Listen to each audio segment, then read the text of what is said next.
We are back on the Word on the Street podcast. After taking a brief hiatus, we'll get into just why that happened. But finally, we're back. It's live now, happening. The date is, damn, I didn't even bother to look. Okay, August 5th, the year 2014 AC, after Chael, of course.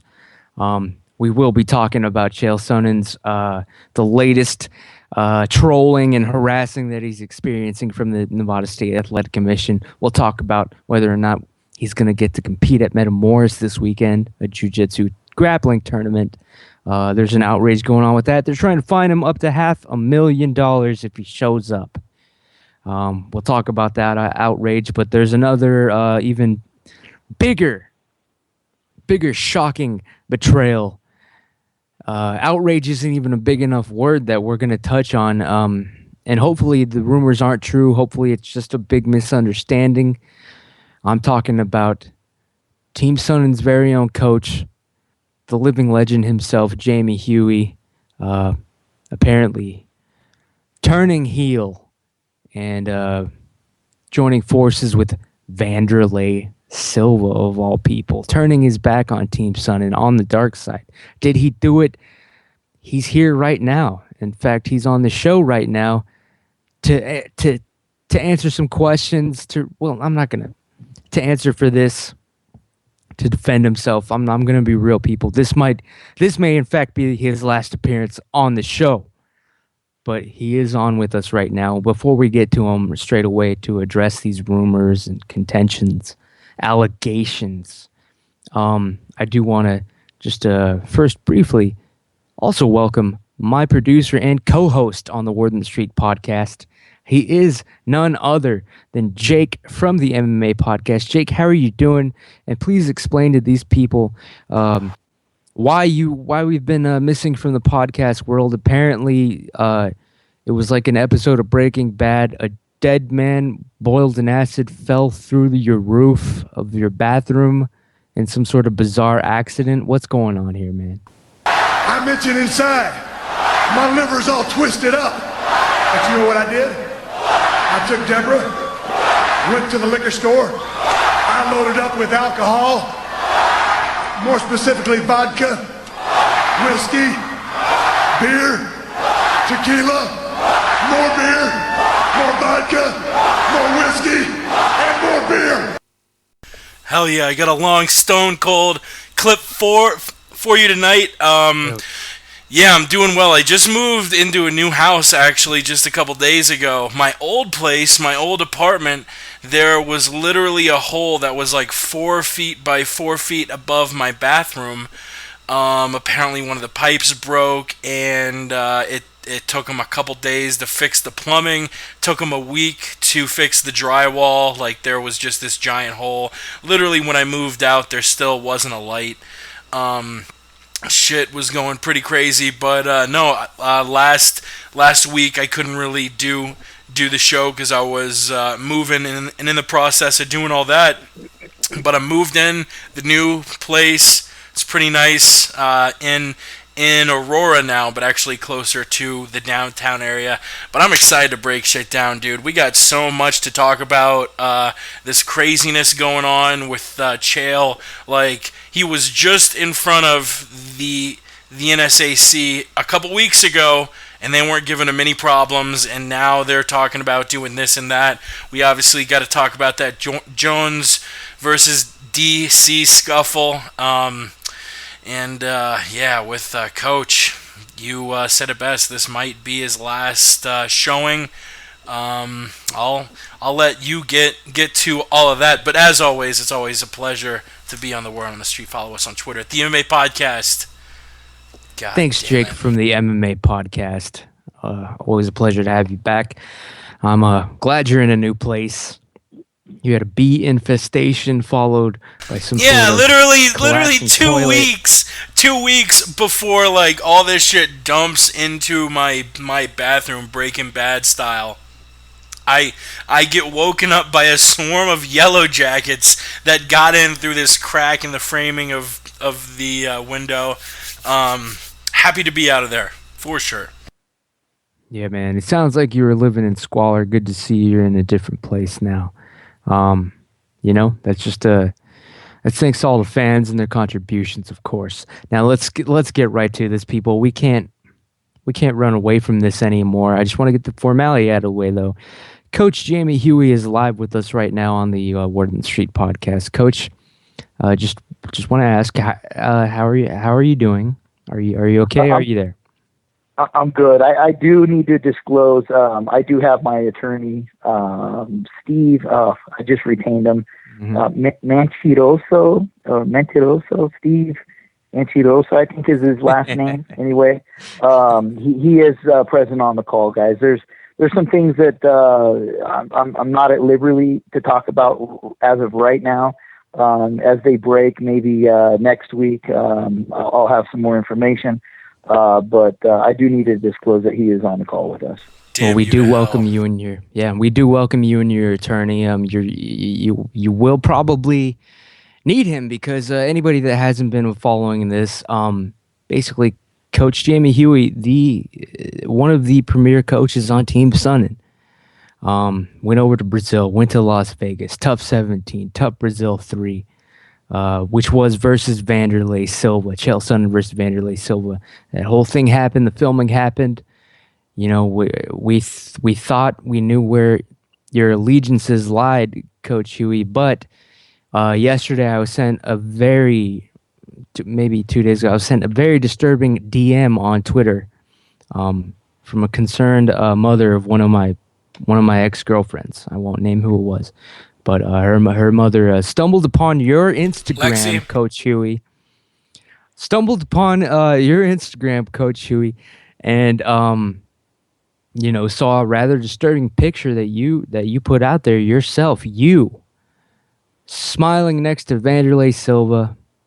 There was also a woman in the picture. I'm not sure who that was, but you were cavorting with the enemy, smiling next to him like you'd been best pals, like. I mean, at first when I saw this picture, when I got it DM'd to me, I thought, I laughed. I was like, this is an obvious Photoshop. This is a fake. There's no way that this could ever happen. This picture would ever be taken under any sort of circumstances.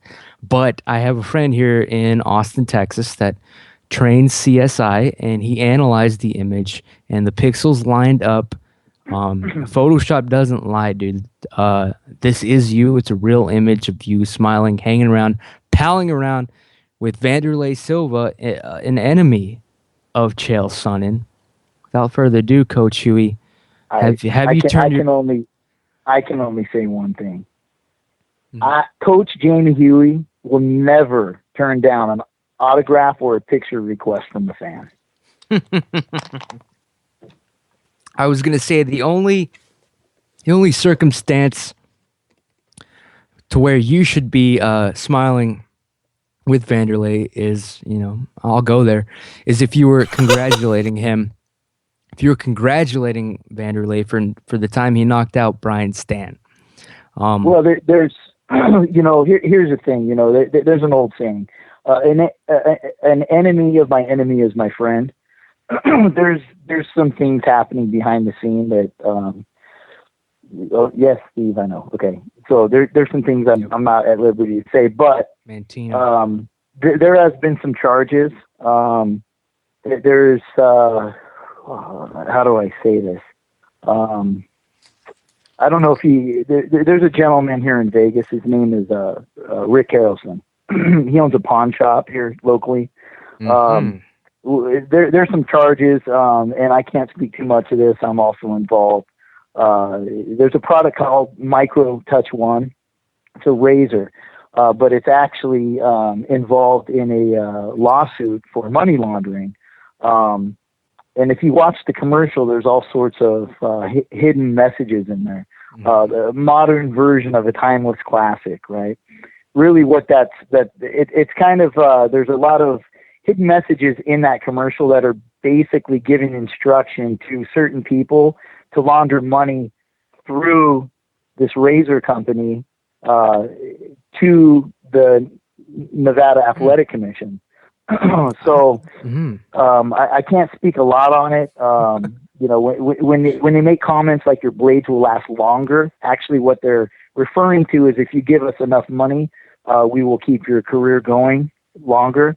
A modern version of a timeless classic is really a direct comment to Chael, because he's a throwback fighter. Here's the thing, guys. I'm in Las Vegas. I just moved down here recently.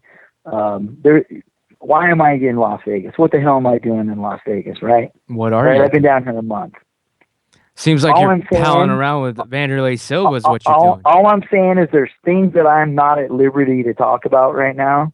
But as they become more and more, as things move on forward, I'll be able to talk about. But my attorney, Steve, right now is telling me that that's really all I can say about the situation. I understand. You got your attorney there. You got to dance around these questions, jive, talk, like you were Muhammad Ali.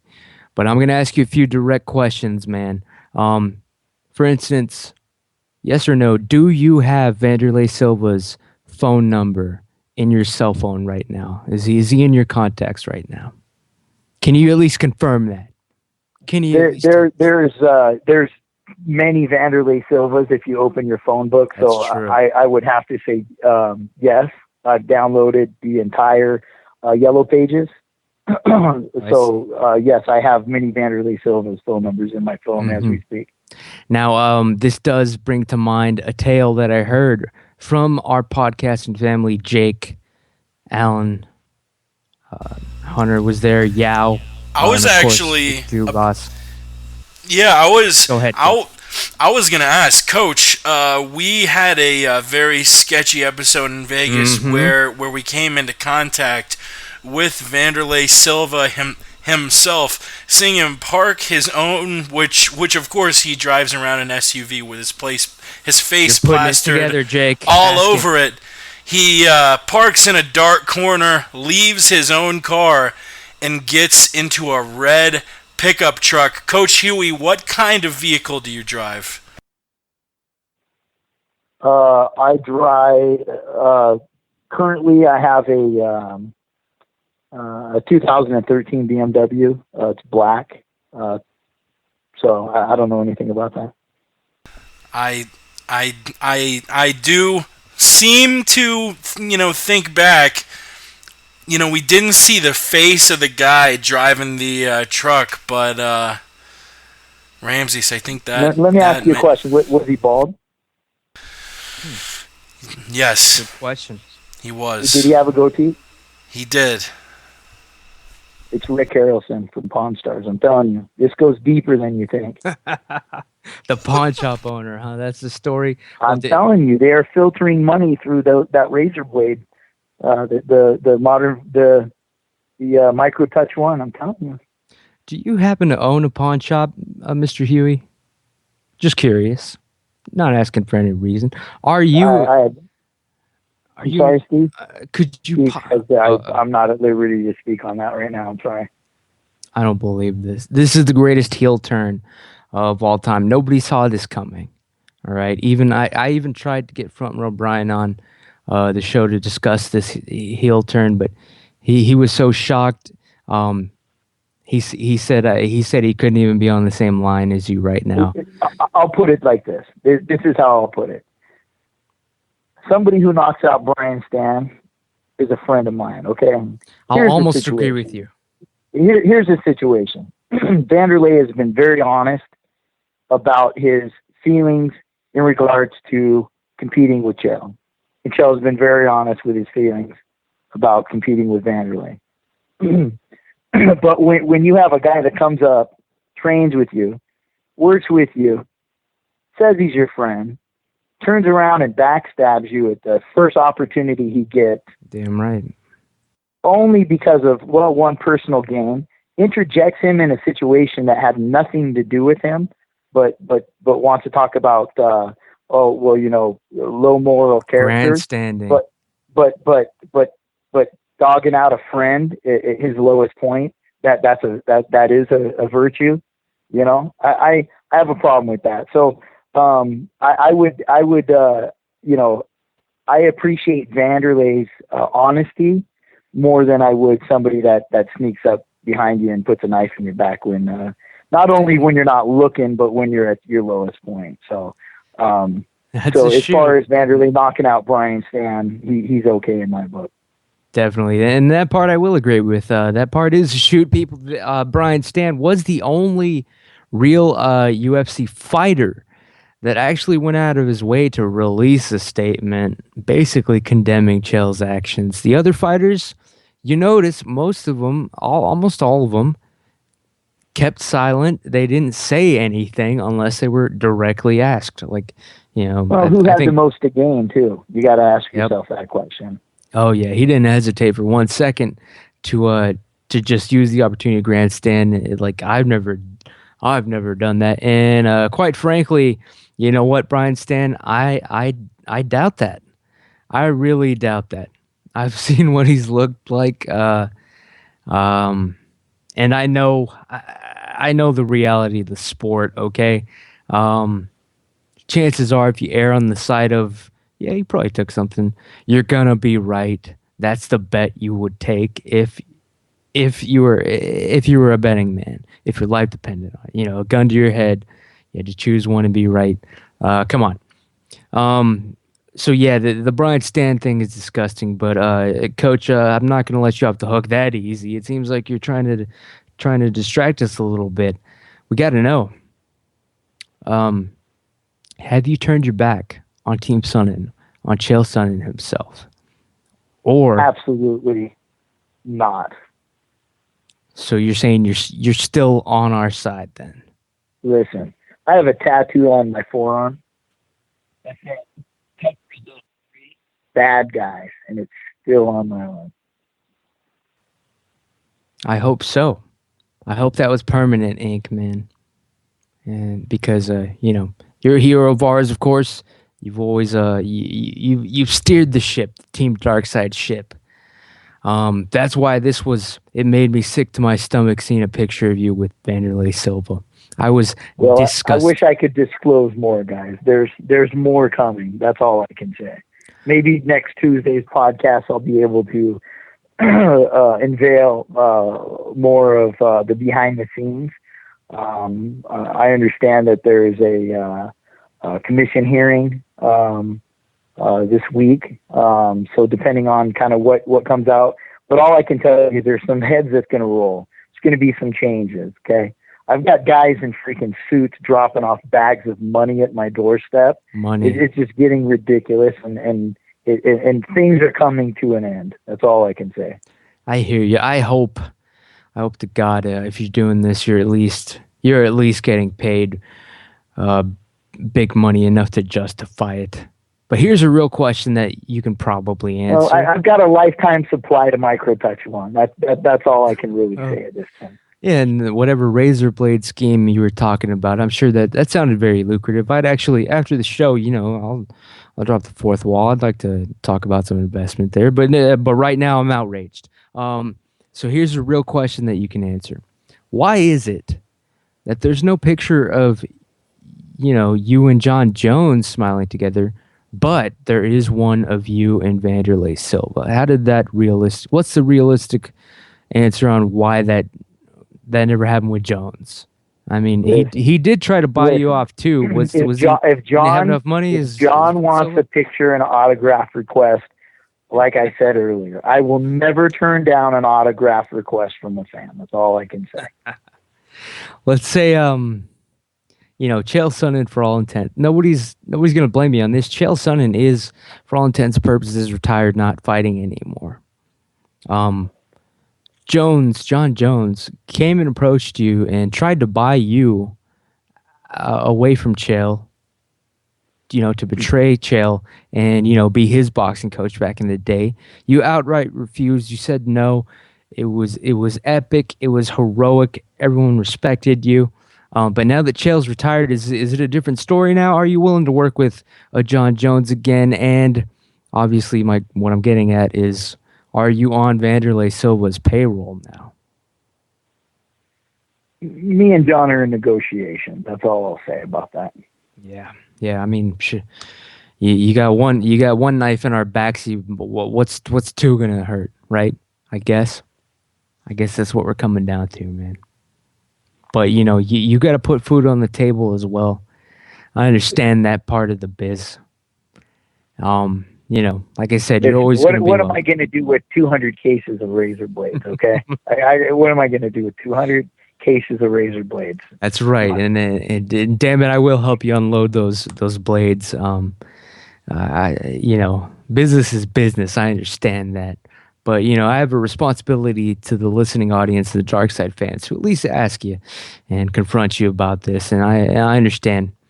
You got to do what you got to do, and you'll always be welcome here. We'll accept it for now. Your stance, your position, I guess. I don't know. We don't even know if maybe, honestly, Coach, you can tell us. I mean, we'll try to do what we can.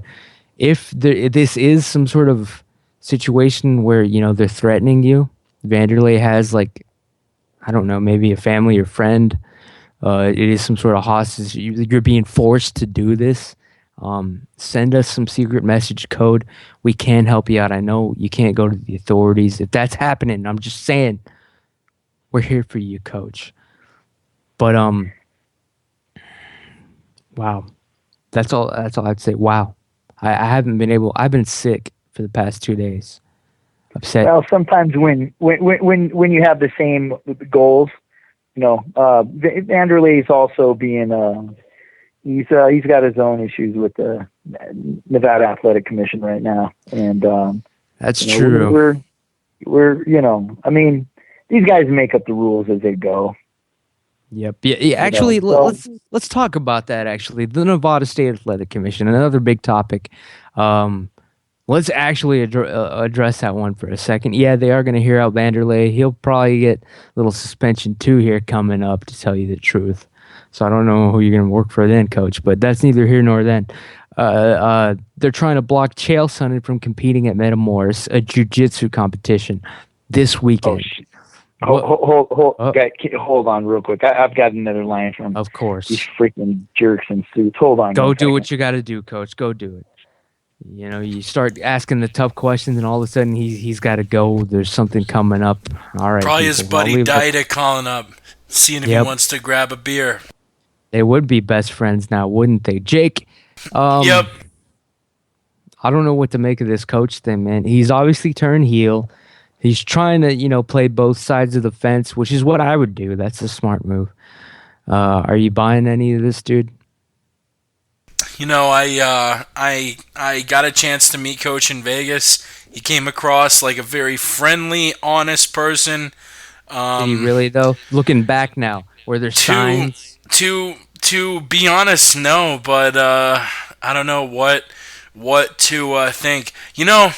Thinking back, there actually was one really weird thing. He kept turning around and like texting someone, and then he put his phone back, and he was very sort of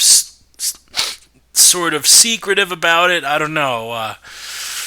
I did get a peek at the phone. I saw the person he was texting. Their name started with a W, but lots of people's names start with W's. Christ, I don't know what to believe anymore. I guess William. I don't know any William. We'll go with it for now. I mean, this is the AC world, the after Chael period of time, the era. I guess we have to get used to this. But you know what? We were getting on to the topic. Are you there still? Oh, are you back, Coach? Hello, welcome back to the show. You had a visitor or something? What's going on? What the hell am I gonna do? What in the hell am I gonna do with 30 freaking cases of razor blades? This is just my God. Ridiculous. My God, I don't know what you're into, but we're just praying for your soul right now, man. You went from the dark side to the depths of hell, apparently. But we're hoping. We know you'll come back to us. That's why we're not letting you go, man. We embrace you still, for now. But of course, there's only so much betrayal one team can take. I tell you. We do understand. Micro Touch 1 razor blades. These guys are killing me. I'm gonna have to try that actually now. I use one of those electric ones, but I mean, it's never as close to the skin as you need to get. This is a modern version of a timeless classic, guys. I mean, these blades will last longer. Yeah. We need to give a few out. Dave Scholler needs a blade. He should have bladed himself when John Jones knocked him into the banner. That would have been a nice touch if he'd come back up covered in blood. The director of UFC PR. I just would have gotten a laugh out of that. But we'll get to that brawl a little bit later. Right now, let's talk about what we were getting at.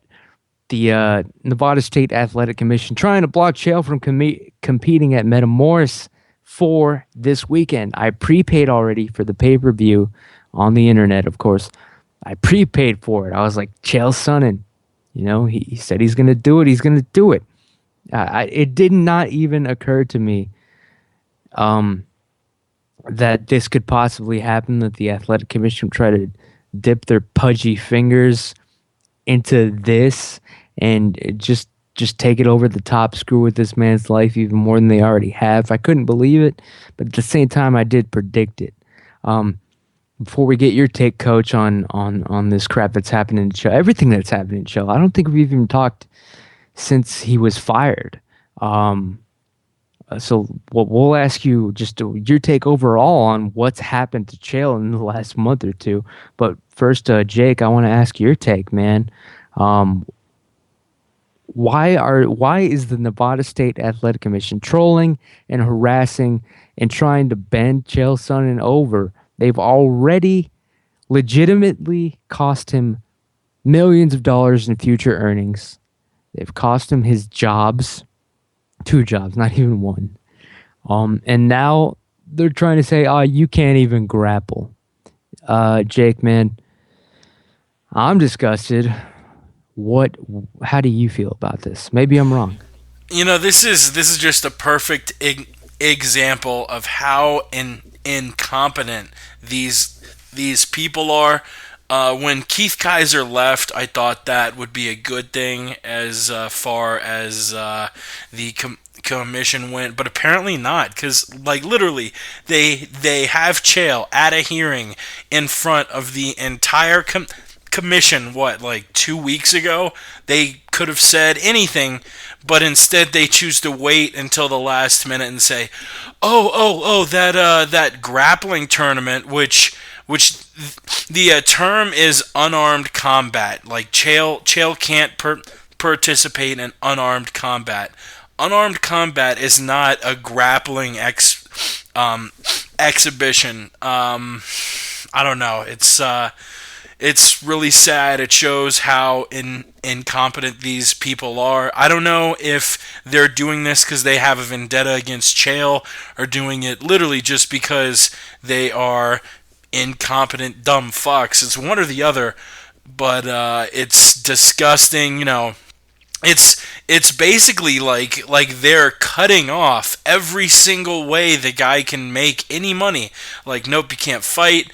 You also get fucked over with a commentary thing, and you're now getting fucked. How is this guy supposed to make any money if which this is an extension of the government? Isn't the government, we as taxpayers are paying the people on the boards income, but they're going to go after people and try and cut off their sources of income instead of doing what they need to be doing, which is just regulating the sport. It's absolutely disgusting. Sorry, you're damn right, Jake, man. It's almost cartoonish and unbelievable that they're going this far. You're right. At what point does it actually become illegal what they're doing? They're preventing this man from working and earning, over something they don't really have clear jurisdiction over. This is a shakedown. It's not only nickel and diming, it's persecution at this point. It is harassment, I would argue. I think this is completely illegal. But Coach Jamie Huey, the past month and a half, 2 months for Chael Sonnen. It's been pretty bad. It's probably the worst crap he's been hit with. Just overall, what do you think, man? How do you think he's doing? What's your take on the Meta Morris thing? They're going this far. I mean, what can you tell us about our friend Chael? He's he's definitely a gangster, man. This guy, he kind of watching him go through the process that he had to go through back after the first Anderson fight. He had a pretty rough year and a half there as well. And he's not a guy that kind of wears it on his sleeve. He kind of keeps that and to himself, probably him and his family. But I mean, when you're around him, you could tell he was going through some stuff. But the thing I know about him is Chael's that guy where he gets knocked down, he always stands back up. So as far as the athletic commission goes, I don't know what these bureaucrats are doing. I mean, as far as I understand, they oversee wrestling, boxing, MMA. I don't think grappling has anything to do with them. I don't think they have any jurisdiction or oversight over grappling tournaments at all. Why they decide they want to get in and flex their muscles on this, I don't know if this is a power thing to them. Obviously, Chael's not commentating, he's not fighting. The guy he still has a family to provide for them to get involved into this and just, I think it's just kind of mean spirited, man. I just think that it's a bunch of guys in ties that have never fought in their whole life, that have absolutely no idea what it's like to stand across an opponent from a ring or a cage and let alone get there, but actually answer the bell when it rings and go out there and do what these guys do. I just don't have a lot of, now they want to bully a guy that does. It just, I don't know, man, just kind of leaves me with a bad taste in my mouth. Now, this metamorph, this isn't, correct me if I'm wrong, that this is in California. This isn't even in Nevada, right? Exactly. Correct. Yeah. So you're talking about a commission in a completely different state that doesn't have oversight of that, even in their state, getting involved something in a completely different state. I mean, it's just ridiculous, man. These guys, if this is what they do for a living, then come on, you know what I mean? Like, geez, put them at an elementary school and have them manage a crosswalk as the kids go do something. What do you guys have this much time on your hands? Mm-hmm. Yeah, I don't know, man. It's just it bothers me. Yep, that they're in the mindset, what good is having power if you can't wield it? And of course, that is abuse of power by default, in my opinion. What the hell? Like, how is? I guess I should. You ever get so outraged? Like, you can't even make words. Like, you don't even know how to put it because it's so ridiculous. Like, it's so out of hand and out of the question that they would go this far. Well, it is amazing. The old saying, power corrupts, and absolute power corrupts absolutely. Just the fact that they can't get MMA regulated in the state of New York. I mean, that is mind-boggling to me. And it all comes back to the culinary union and their beef with the Fertitas and the station casinos. And I mean, it's so blatantly, obviously corrupted, but yet there's nothing that anybody can do until it kind of takes its course. It's like, it's ridiculous. It's like, we've talked about this on the podcast. It's like, the marijuana thing. It's like, if the people want it, if they want to vote for it, it's legal in states, but it's illegal in the federal government. And even though, I mean, it's amazing to like sit back and really kind of like think about, how much power do we really have when you have corporations, or when you have anybody with money and power. It just, I don't know, man. It's kind of, it bothers me to sit back and watch these guys in suits and ties, and they're not doing the right thing by the people. They're doing the right thing by them or by their ego. Yep, that's what my problem is. There's something that does not instinctively feel right about this one. Of course, the drug test failure, that's a separate issue. It's an entirely separate issue. He took responsibility for it. Exactly. But he paid his dues. He showed up. My neighbor doesn't have the right to, take away my driver's license based on something I might have did that bothers them, because they don't have the jurisdiction, they don't have the right, they don't have the authority. Same thing as these guys stepping into a jiu-jitsu tournament. It's a grappling tournament. This isn't boxing. This isn't wrestling. This isn't MMA. This is a grappling tournament. This has nothing to do with you, so keep your nose out of it. Yeah, that's the thing, man. There's just something about this one. Like, of course, they were in their jurisdiction and their rights to, of course, impose the suspension for the drug test results. Of course, I'm not arguing that, but this move, trying to keep him from competing in a jiu-jitsu match, there's something about this one that just doesn't sit well. You get that feeling where it doesn't feel like it's regulation anymore. It feels like guys in a suit, smiling and shaking him down. This feels like a shakedown in this instant. It's like not regulation. This is like, I got you by the balls now. It's that kind of feel to it. And that's completely wrong. And of course, in Vegas, I'm sure it's day to day. That's just politics as usual. But that's the thing that I'm.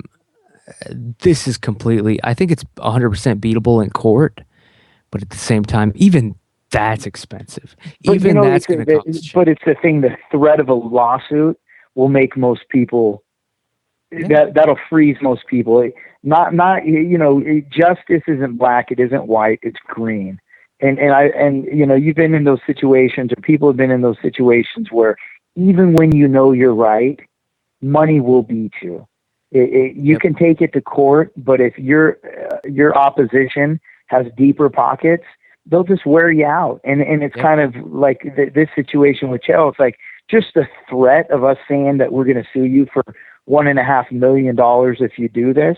Mm-hmm. Even though they're in the wrong, just the threat of that, based on you have 2 weeks to make a decision, most people are going to kind of freeze up and be like, well, yeah, I know I'm right, and I know these guys are wrong, but man, is it even worth taking a chance, because these guys got taxpayer dollars to fund their legal campaign against something.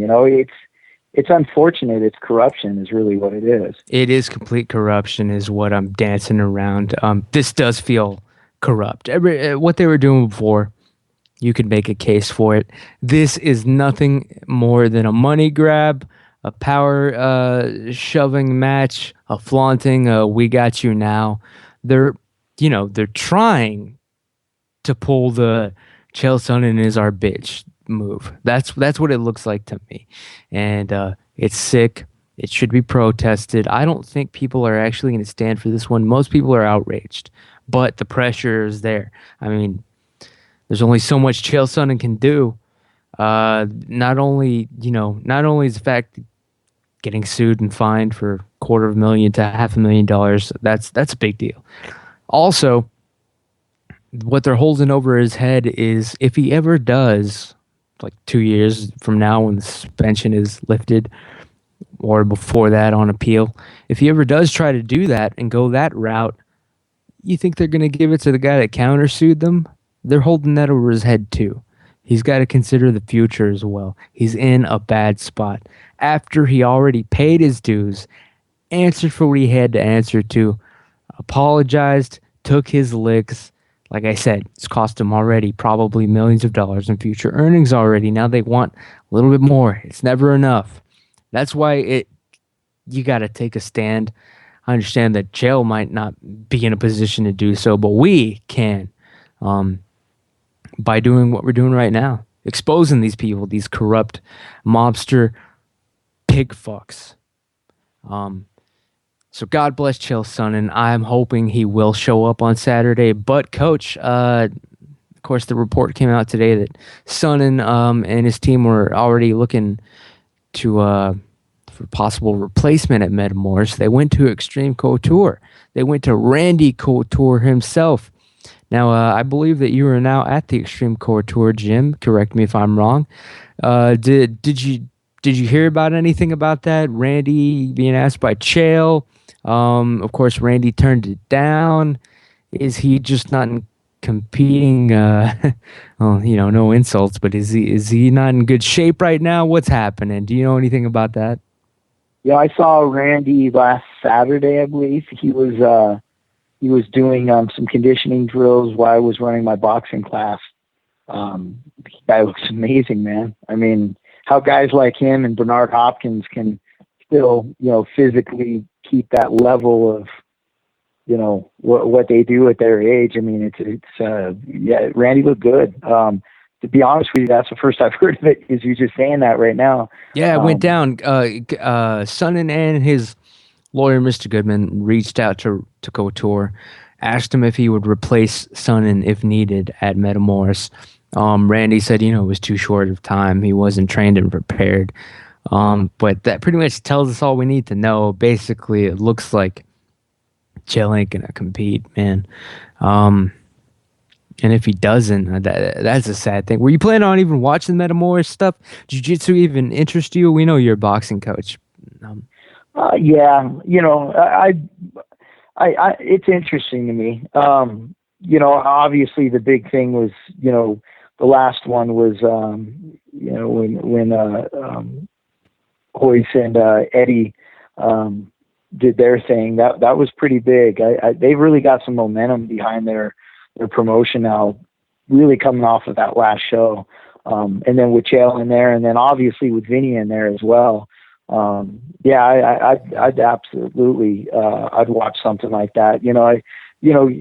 Grappling, it's kind of a thing that, I'm a boxing guy, but it's a thing that definitely interests me. I've been in there, and, Coach Clayton took some pictures of me in my gi and my white belt and had a good time with it. I got teased for that for a while. The white belt. Yeah, my belt's so white it hurts your eyes. It's so wide it doesn't lay flat. It kind of sticks out to the side. But I have fun with it. But yeah, anything Chael does is he inspires a lot of people, man. He gets out there and he gives everything he's got. Win, lose, or draw, he always shows up.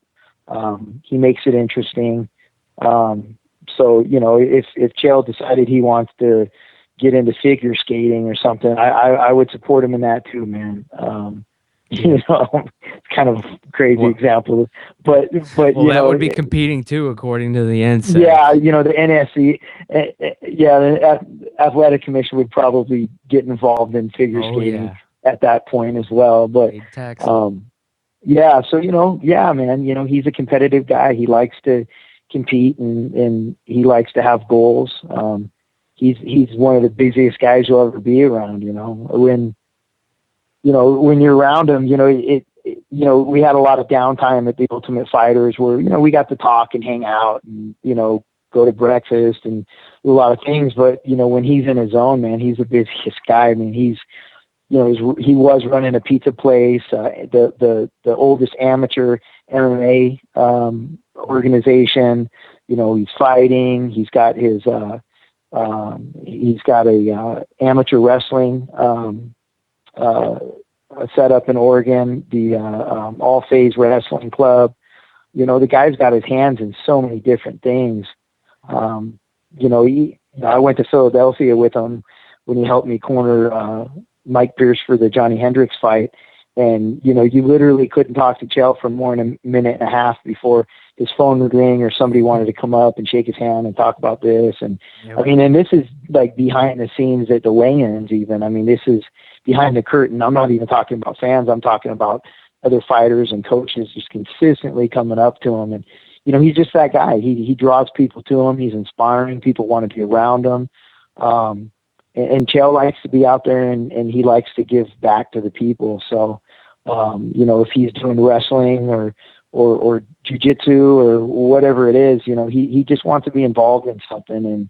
And unfortunately, if these guys take that opportunity away from him, that's everybody's loss. It's definitely mine. Shit, I put down $20 to see this match. Well, Vinny's still on the card, so we definitely got to support Vinny. Yeah, that's the only reason. Yeah, it'd be unfortunate. Yep, that's the only reason I won't actually ask for my money back. I do want to see Vinny Magalhaes fight Keenan Cornelius, the fight that was supposed to originally happen at the last Metamoris event. But of course, Vinny had an unfortunate, bizarre staph infection. He recovered, he bounced back. Coach Huey, Jesus, another victim of the drug fiasco and testing, is the person that replaced Vinny at Metamoris, King Kevin Casey. And then he fights in the UFC again, gets another shot, wins, brutal first round knockout.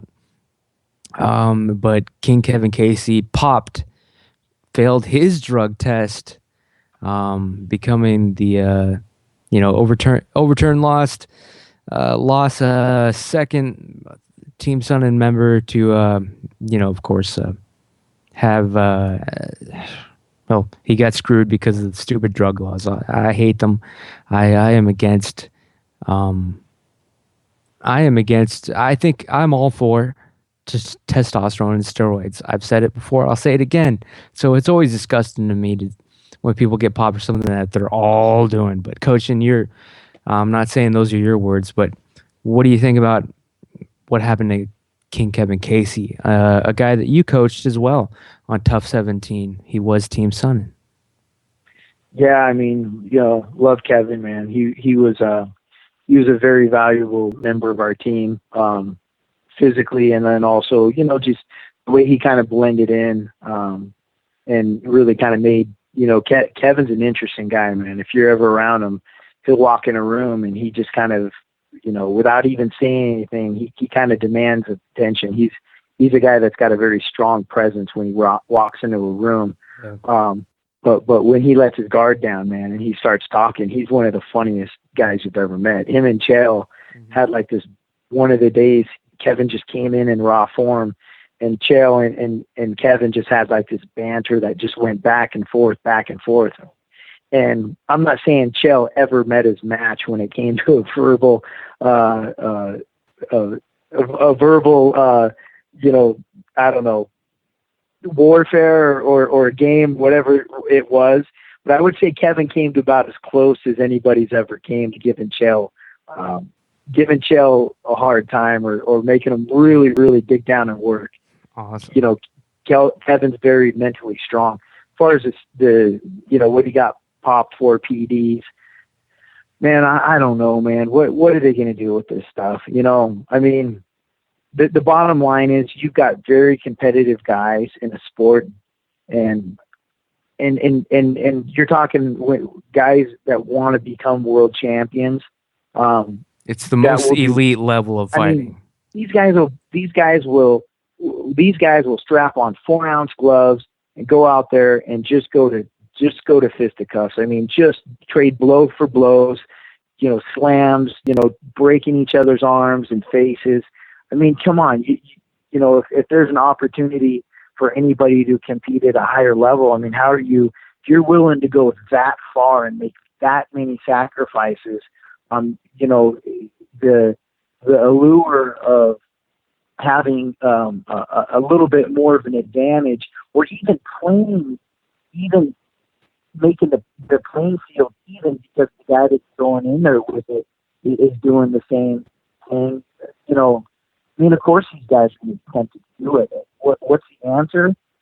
It's kind of one of these things that, I was told by a conditioning coach, he says, the problem with the PEDs is the guys that are building the test are always going to be 6 to 12 months behind the guys that are making the drugs. Because the guys that are making the drugs got to make them, and then the guys that have got to figure out the test how to mask them. They've got to find out what these guys are using. So it really comes down to the most elite guys that have the biggest pace paycheck, have the biggest amounts of dollars, those guys are always going to be okay. It's going to be the guys, the mid guys and the lower tier guys that are just kind of getting by on 8,000 a fight and 8,000 if they win. Those are the guys that are typically going to get busted for this stuff because, they're not going to be able to afford the high level, guys that are building these tests, or they're going to be 6 or 8 months behind, or a couple months in front of the guys that are finding out what everybody's using. I don't have a lot of experience in this stuff. Really, for me, it's kind of like talking to guys and just their opinion on this, their opinion on that. I knew he called himself a strength and conditioning coach, but he was really kind of a fat slob. He was an ex-cyclist, and for the Olympics, he says, but nobody could ever find anything. But this guy had all sorts of experience in this stuff, and he did say some interesting stuff, as far as some of the guys that are actually building the test, allegedly are the same guys that are building the test to catch the PEDs, are the same guys that are actually making the PEDs. So they're obviously going to know where the buffer is. Okay, well, I'm going to change this by a couple, chemical compounds. Man, I don't know. The problem is this shit is never going to go away. So what is the answer? Maybe it is legalize it. Maybe it isn't. Maybe it's harsher penalties. Maybe it's just fuck it. Whatever it is whatever it is. I don't have the answers, and I'm pretty sure anybody else doesn't either. So I don't know what they're going to do with this stuff. It's kind of a big mess. Well, I think the answer is science. We should always follow science, encourage its development and growth, and the growth of human potential, physically and mentally. If you have a drug, a human advancement in medicine, in science that allows you to do that, I think it should be pursued. I think it should be legal because guess what? They're all doing it anyway, in my opinion. Jake from the MMA podcast, I want to know what your opinion is. Honestly, how do you feel when you see a UFC fighter fail a drug test? Even though, for instance, we're talking about King Kevin Casey here. He got popped for a drug, and he admitted that he took it. Well, he said he took it because he needed help making the weight cut easier. Of course, on the Ultimate Fighter season, we saw Kevin Casey collapse during a fight because of a bad weight cut that made his kidneys fail. So now he's got a drug that made that easier. He's like, oh man, should I risk having my kidneys fail or take something that's going to help me not have an organ failure? And it cost him. So Jake, when you hear about it, do you take anything into context, or is it dirty to you? How do you honestly feel when you hear about this shit? Honestly, when I hear about it, my first thought is just feeling bad for him for a multitude of reasons. If you are gonna take PEDs, that obviously shows that you're not sure that you can win natural. Usually, like what makes me feel the worst is that guys like Kevin and guys like Chael will get popped, and these people will come down on them so hard, almost trying to make an example out of them, when there are so many people who do PEDs and just cycle on and off better and never get caught. And part of me likes that they're starting to do random drug tests, even though we're going to see more and more guys. But mainly I just feel bad. It kind of grosses me out seeing people on Twitter who are the same people who, cheer him on, and if they ever met him in real life, they would have nothing but awesome things to say. But, a lot of, the mainstream MMA media types just crucifying them. Oh, well, I talked to Kevin Casey a few days before, and he didn't explicitly tell me that he was on steroids. What a liar. What a dirty fighter. I hope they cut him. Like saying you hope a fighter gets cut, I don't care if it's an Alexander Gustafsson type thing where he has a shady past. I don't care if you're taking PEDs. Yeah, you should be tested so you can't fight while taking shit that you're not allowed to take. but and and the only reason I think PEDs should be banned is because they have a really negative effect on your long-term health. And if one person takes them, then everyone's got to take them. And I don't want everyone to be taking something that's going to mess your body up. And you have the whole question of damage. You know, a guy who's all roided up is going to have a much better chance to break bones. But aside from whether I think they should be legal or not, man, it grosses me out seeing fans and media people just leap all over fighters and, oh, you're dirty, you're a liar. Like, yeah, the guy got caught. He feels shitty enough. He doesn't need this rush of people who don't even know him and don't know really the context of him taking the drug. Yeah, that's all I gotta say about that shit. I understand. I do have to make a little bit of what I believe to be a correction, Jake. Of course, long-term PED and steroid abuse will have ill effects on your long-term health and short-term health. But I don't believe I've seen research that responsible use of PEDs and testosterone actually has long-term ill effects. But, like, what is responsible use of, like, a powerful steroid like Anavar, Deca, it's case by case. Like responsible use would be using them for the sole purpose of recovering faster, maybe. But I mean, if you look at all the cases of athletes taking steroids, I don't think they're really too concerned about taking too much. Well, we don't. Look at Vitor. There's a lack of data. We don't know how many have actually yeah. used it, measured it, and responsibly to those who have abused it, and of course are obviously on the roids, aka Vitor. We just don't know. That's the problem. That's why I'm saying the impeding of science is the reason why you'll just, instead of exploring it, the athletic commission just bans it. I mean, I think there's like a certain level of caffeine that you can have in your system when you fight. Like it's that ridiculous. And of course, the problem with the athletic commission is there's never real clarification or definition of their terms, regulations, clauses, stipulations, rules, what they mean, even when they follow up and clarify, sometimes it just gets even deeper into the gray area. It's almost, it would be laughable if it wasn't costing people their livelihoods, their money, their credibility, their public face, their reputation.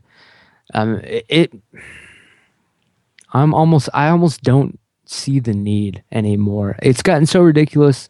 If the UFC were to just say, you know what, we're going to go back to being unregulated, screw athletic commissions, I would be all for it at this point because of the abuse. You're seeing the abuse right now. A man like Chael Sonnen retired from the sport, got fired from both of his jobs, appeared in front of them, said, I did it, I'm not fighting it. You know, here I am answering for it. And guess what? It's still not enough. It's never going to be enough. This proves that. So why play the charade? Why let these mobsters in Las Vegas have any control or any power? Maybe at one point the UFC didn't need to get regulated to become, quote, mainstream. Maybe they should ask themselves, do they still need the athletic commission? Are people going to not buy the pay-per-view of Anderson Silva versus Nick Diaz because it's not regulated by the commission? That's a damn good question that people should think about. Coach Jamie Huey, before we let you go, I just want to reiterate and just reconfirm for anybody that might be on the fence still or confused, Coach. You're saying you're still Team Sonnen all the way, Team Darkside. You support Chael Sonnen. You still got his back no matter what, and that you are by no means what we would consider to be a Vanderlei Silva friend or fan, or did I get any of that wrong? The tattoo on my ink is permanent, and I would say a friend or anybody who wants a picture or an autograph with Coach Jamie Huey will never be turned down. I understand. Vanderlei wanted a photo op with the good coach Team Sonnen. Maybe he, maybe he wanted to taunt Chael and he used you. I don't know. We'll find out though, Coach. And that's not a threat or a warning. I'm just saying a lot of people are cautious now. The hair's raising up in the back of their necks. Jake, anything you want to say to the coach before we wrap things up with him? I got my eyes on you, Coach. Guys, check out. Go ahead and get online and check out microtouch1.com for all your razor blade needs. This conspiracy makes no sense, but we'll figure it out. We'll get to the bottom of it, Coach. Okay. Any before this ridiculous ends, Coach, anything you want to say or plug? How are things going at Extreme Couture? Where can people reach you and follow you and still believe in you? www.CoachJamieHuey.com. On Twitter at Coach Jamie Huey. No Facebook. I got rid of that. I hate Facebook. Facebook and kiss my ass. Good call. And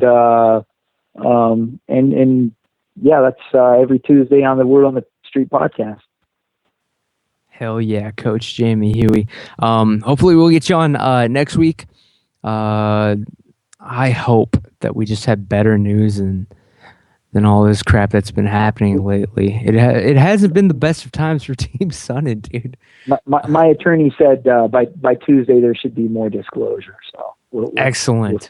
We'll see how this meeting goes this week. Oh, we will further the storyline, no doubt, and hopefully we'll have some guests and everything else. But Coach, for right now, we do thank you for your time at Coach Jamie Huey on Twitter. For now, Coach, I mean, I'll go with this. I understand how things are. It's hard times for everybody. You're still a part of the family, but you shook us all up. And if you guys will excuse me, I've got about 30 cases of razor blades are dragging in my garage. So you better get to it. I'll talk to you guys Tuesday. Yes, Coach. Have a good night. Okay. We'll talk to you soon. Later. There he goes. The good Coach Jamie Huey, the living legend himself. Did he turn heel? There was a lot, he's off the line now, so I feel like a coward saying this, but there was a lot of double talk, a lot of mystery, a lot of, answers out of the corner of his mouth, top of his mouth, bottom left side to side. What can we make of it? I don't know. We're going to have to keep our eye on this guy. Coach Huey is a bastard, man. He might be, man. He might be playing us all. This might be some sort of sick joke. He might be sitting there right now, staring at his phone, laughing his ass off at what he just pulled off. All right, that might be the case. We don't know. Shout out to everybody that tweeted in. Sorry we couldn't get to your comments while we had the coach on. Maybe next week. Jake, man, we still have a few quick topics to talk about before we end this podcast. And of course, the biggest one just happened yesterday. Let's get to it right now. The John Jones versus Daniel Cormier, the brawl at the press conference, the stare down. Dave Scholler, the UFC's director of public relations, was shoved through the fucking stage wall banner. He could have been killed. When I saw the video the first time, I was certain that he was dead. Poor Dave Scholler. But, I was shocked. At the same time, laughing my ass off. Part of me was wondering if it was staged. Where were you when the brawl went down? What was your take? And what do you think about this whole damn thing, man? Yeah, I actually didn't have internet quite yet. I finally got it hooked up just the other day.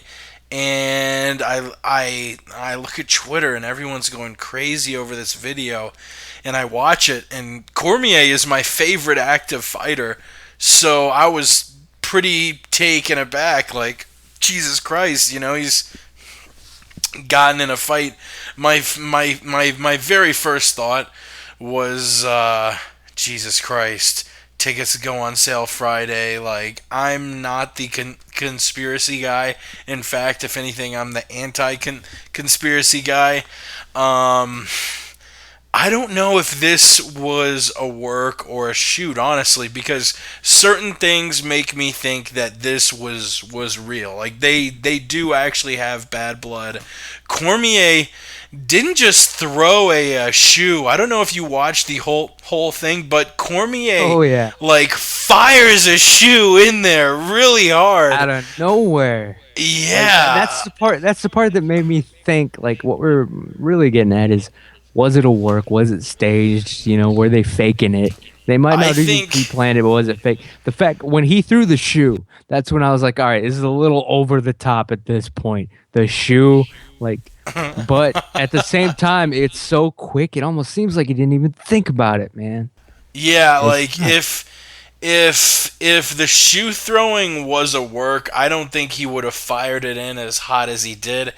I seriously think this was like a real scuffle. I mean, Scholler gets pushed by Jones, which Jones, what came first, the headbutt or the throat chop that Jones claimed? He said Cormier hit him with some sort of bizarre throat chop. What came first, the throat chop or the shoves? Or the for people that don't know what happened, they're doing a 178 presser in actually the lobby of the MGM Grand where they're going to be doing the fight. They're doing stare downs. They do a stare down between Dustin Poirier and Conor, and then they do one between Jones and Cormier.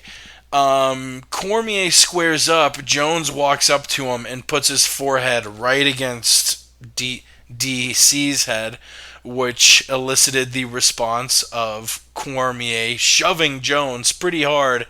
Jones drops the belt. Scholler rushes to get in between the two, which props to fucking him.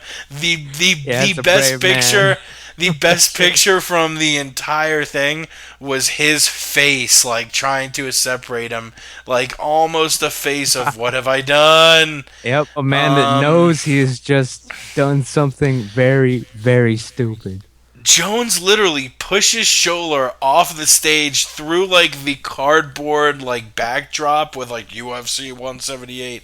Shoves him through the backdrop into, I guess luckily there were, like, flowers behind the stage, which almost makes me, like put that in the work category, that Scholler gets pushed off stage and literally lands in a bed of flowers.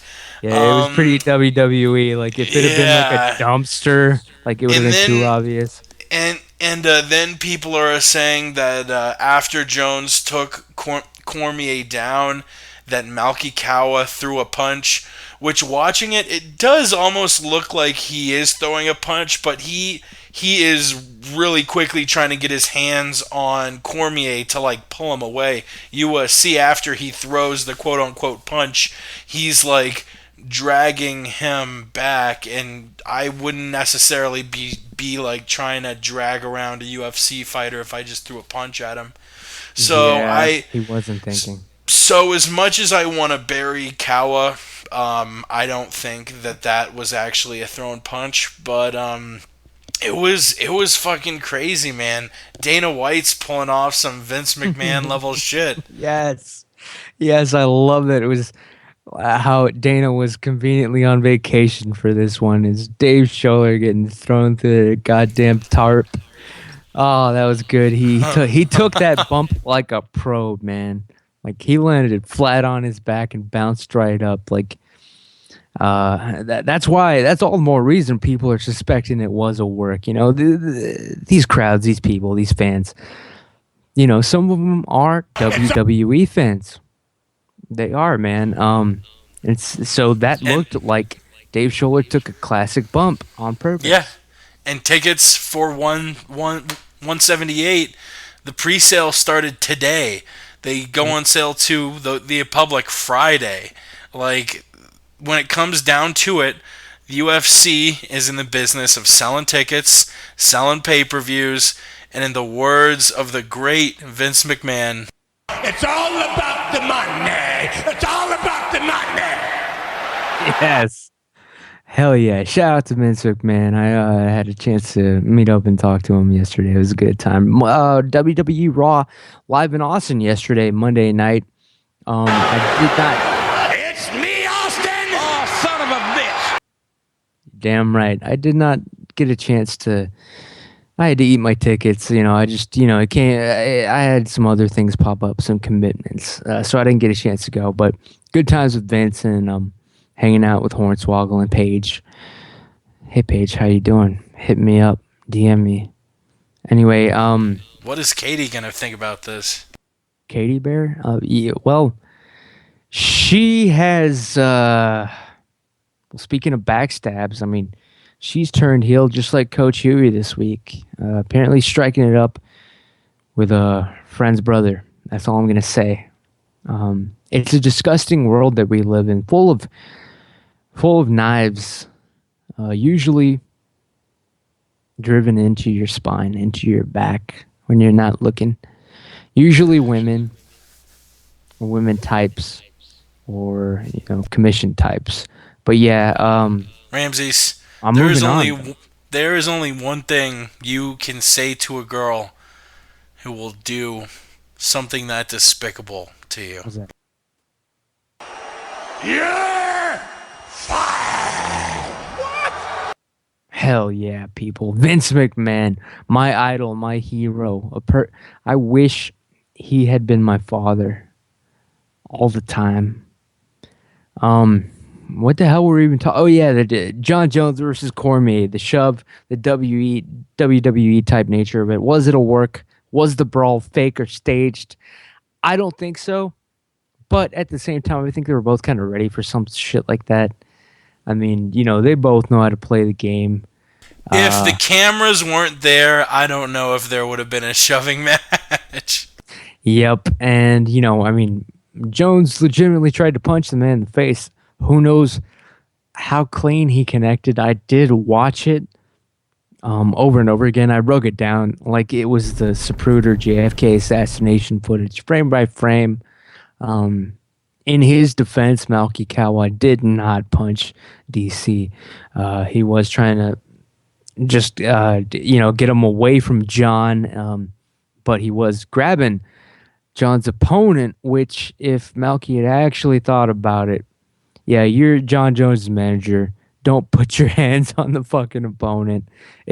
Some people could argue that you're holding him up for Jones to just fucking punch in the face. That could have been a possibility. If that had happened,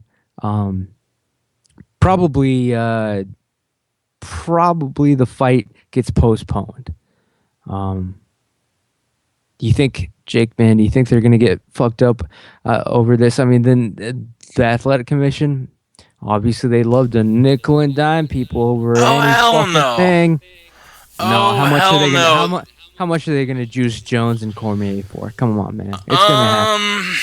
There's going to be a fine. They both might get fined 10%, which for Jones, I guess, would be $50K and Cormier like $10K or something.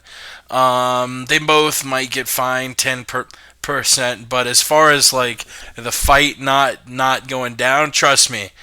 Part of the reason that Chael's getting harassed so bad is he's no longer associated with Zuffa, which, let's be real here, the Fertitas are billionaires. You don't think some of that money ends up in the pockets of the people on the NSAC? So when Chael was with the UFC, he sort of had that protection of being under the UFC banner. Now that he's on his own and he's not, on Lorenzo's team, the UFC is just going to go after him mercilessly. In this case, I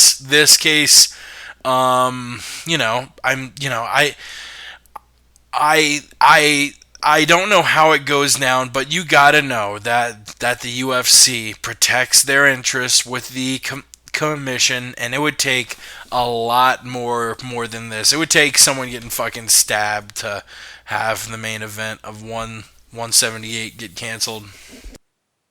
Yeah, I gotta say, yeah, they're not gonna cancel the event, but they're gonna tax these guys. And you brought up a good point, which people need to remember. Lorenzo Fertitta, actually another one of my heroes, to be honest, man. I look up to the guy. He himself, you have to remember, is a former head commissioner on the Nevada State Athletic Commission. He was one of those guys sitting there at the hearings back in the day. So yeah, he's still got some juice. Come on, that doesn't just go away. Let's not lie to ourselves. So that's why I'm always perplexed when they're burning someone like Chael Sonnen, a company man, a guy that made Lorenzo a lot of fucking money. It's like, wow, are you really gonna let them juice this guy for $500,000, $250,000 over rolling around with somebody in what amounts to a wrestling match? Not even, no striking. This is not a fight. The Athletic Commission did say that Chael Sonnen was barred from fighting. You know, it's a good thing that Chael still doesn't own that pizza joint, or the NSAC would be trying to shut that down too. Oh yeah, they'd be getting it delivered at all their hearings for free, man. They'd be sending some fat pig fuck Goomba in there every fucking weekend to just come by and be like, yeah, I'm here for the protection money. I'm here for the protection. You know, just keeping the neighborhood safe up here in this pizza place. What you got for me? You got I like that impression, man. Why don't you wrap that up for me? Give me that nice fat envelope. Yeah, I'll be back next week. You hear? Maybe I'll bring you my mother's recipe for the great gourmet. The gabagoo. Yep, the fucking antipasta, the shit that they ain't running in most Italian kitchen. It's straight from the motherland. You won't believe my mother makes the best meatball. Make you slap Clay Guida in the face.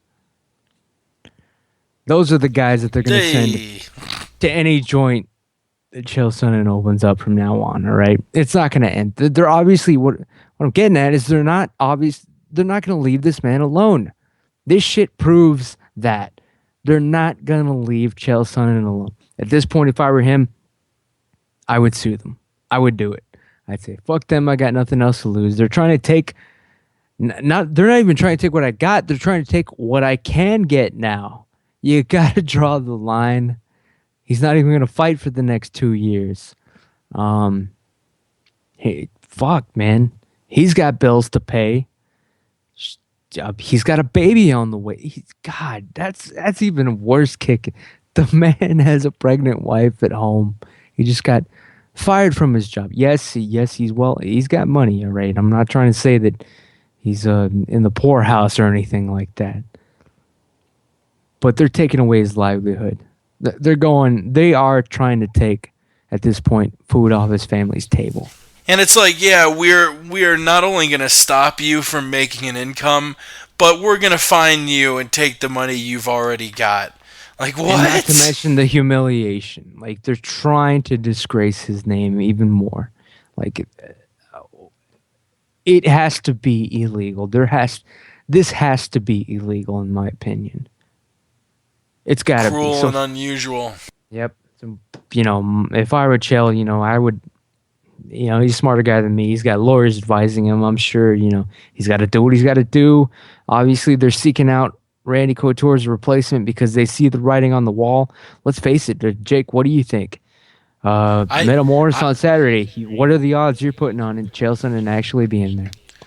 Well, first and foremost, I want to say, Chael, I'm going to be starting. And Chael, I know you listen to this show all the time. Of course, religiously. Yes. Chael, I mean, this is a shoot. I am going to be starting law school next year. I hope if I get into one. But, pro bono. I will take the case. Compete at Metamours 4. We know all this legal shit. The trial won't start till 2016. We'll all be fully licensed. I will represent you, and I'll win the case. Damn it! But Well, you'll have to be working with his current attorney, Ross Goodman. Sonnen's lawyers, Ross Goodman, and his graphic designers, Ross Finkelstein. I am noticing a pattern. Jake, are you a Jew? I can convert. Good but enough. You're on the team. Ross Goodman, Ross Finkelstein. Don't be too shocked if one or both of them get in an unfortunate car accident. I'll go ahead and stop myself there. Yeah, you should, because your connection is breaking up just as you started saying that. Indirectly threatening to. As soon as you started threatening like Jews, like your connection started getting all muffled. Good. All right, lesson learned. We'll avoid that. But no, yeah, same advice. Chael, lawyer up. Shit. At some point. I'll rename myself Ross Goldstein or some shit. Yep. I mean, and I will say the breaking news is that tomorrow the Nevada State Athletic Commission is going to reply and respond to Chael Sonnen and his lawyer's appeal, request, inquiry about clarification, their rebuttal. The commission is going to reply tomorrow as per sources, the word in the street. We'll see how that goes. If that is the case, that is a good sign. It typically would indicate that they will let him compete. It's going to be weird seeing them finally release a statement eating some type of crow, though. So that part will shock me. But if they're going to respond, it's either going to be a polite, just blank, vague yes or a hard no. And I don't think it's going to be a hard no. Too much outrage. They must know they're overreaching at this point. Like I said, this has to be illegal. So this is probably good news, but we'll find out tomorrow, and you'll hear it in the word in the street what they decide. We'll talk about it tomorrow night on the MMA podcast. How about that? That's true. Tell us about the MMA podcast before we get on to our last topic, Jake. The MMA podcast, it's a humble show, started June 2012. We've had on guests from Chris Lieben, Misha Tate. Just a week or two ago, we had on Tank Scoggins, trying to get guests on in the future. Aljamain Sterling, a couple other people. Yeah, we do it Wednesday nights, TeamMatePodcast.com, which I have neglected of late because I've been moving in Vegas. Man, Vegas was pretty damn wild. But yeah, if you really want the latest shit, just follow us on Twitter at the MMA Podcast. Sort of like this show, we keep it a little bit more focused on breaking down fights and breaking down news. This is sort of more a free form show and all that. But yeah, we got you, me, we got Chris Lowe on, the first host who hasn't been on in a while. But we got Ross, Yao, all of the regulars. Listen in tomorrow night. We'll be breaking it down. You're goddamn right, Jake. And you know what? Last topic of the night. Jake, did you actually get to see the live Q&A earlier today with Conor McGregor, Dustin Poirier, John Jones? I had no idea it even happened because I had a direct TV installation guy here. The guy was nice and everything, but direct TV. Jesus Christ, he wouldn't stop talking. He just would keep talking, and I'm trying to what was he talking about, man? Unpack shit. Just bandwidth and his family and where he's from and his life story. And he man, I hate ripping the guy because he was nice, but down his left forearm was the word beast in this gothic cursive. Is he a Bob Sapp fan? He may have been a Bob Sapp fan. More likely, he was sort of like a nerdy looking white dude with glasses and gauged earrings. But yeah, I was busy talking with him, but he killed it setting up. We've got like 5 boxes in this fucking house because I'm gonna have a couple of roommates. But yeah, we got Oh shit yeah, cracking. you had a problem with your internet connection because, I don't want to blow up your spot, but you're in a house of roommates. You're going to be in the basement. Obviously, the internet connection is Yeah. a problem. Did you get that sorted out? Yeah, This is we kind of shit that got the audience is wondering. we got a wireless AC router, which has really good range. We also got a $20 extra boost and antenna to throw on it, and I'm getting decent signal here. So yeah, it's definitely working. Wireless AC, I guess, is the next after N or something. But yeah, we're all set up. Good, man, because if you're not able to podcast, you're no good to us. You might as well Be dead. be dead. Yep. So there is going to be a show tomorrow night. I do recommend in that case that you watch the Q&A that went down tonight. I won't even bother to bring it up as a topic in that case because that was the last topic. There were some I was just going to talk about particularly when you watch this. Watch it after the show, actually. The bizarre trash talking that went down at the Q&A.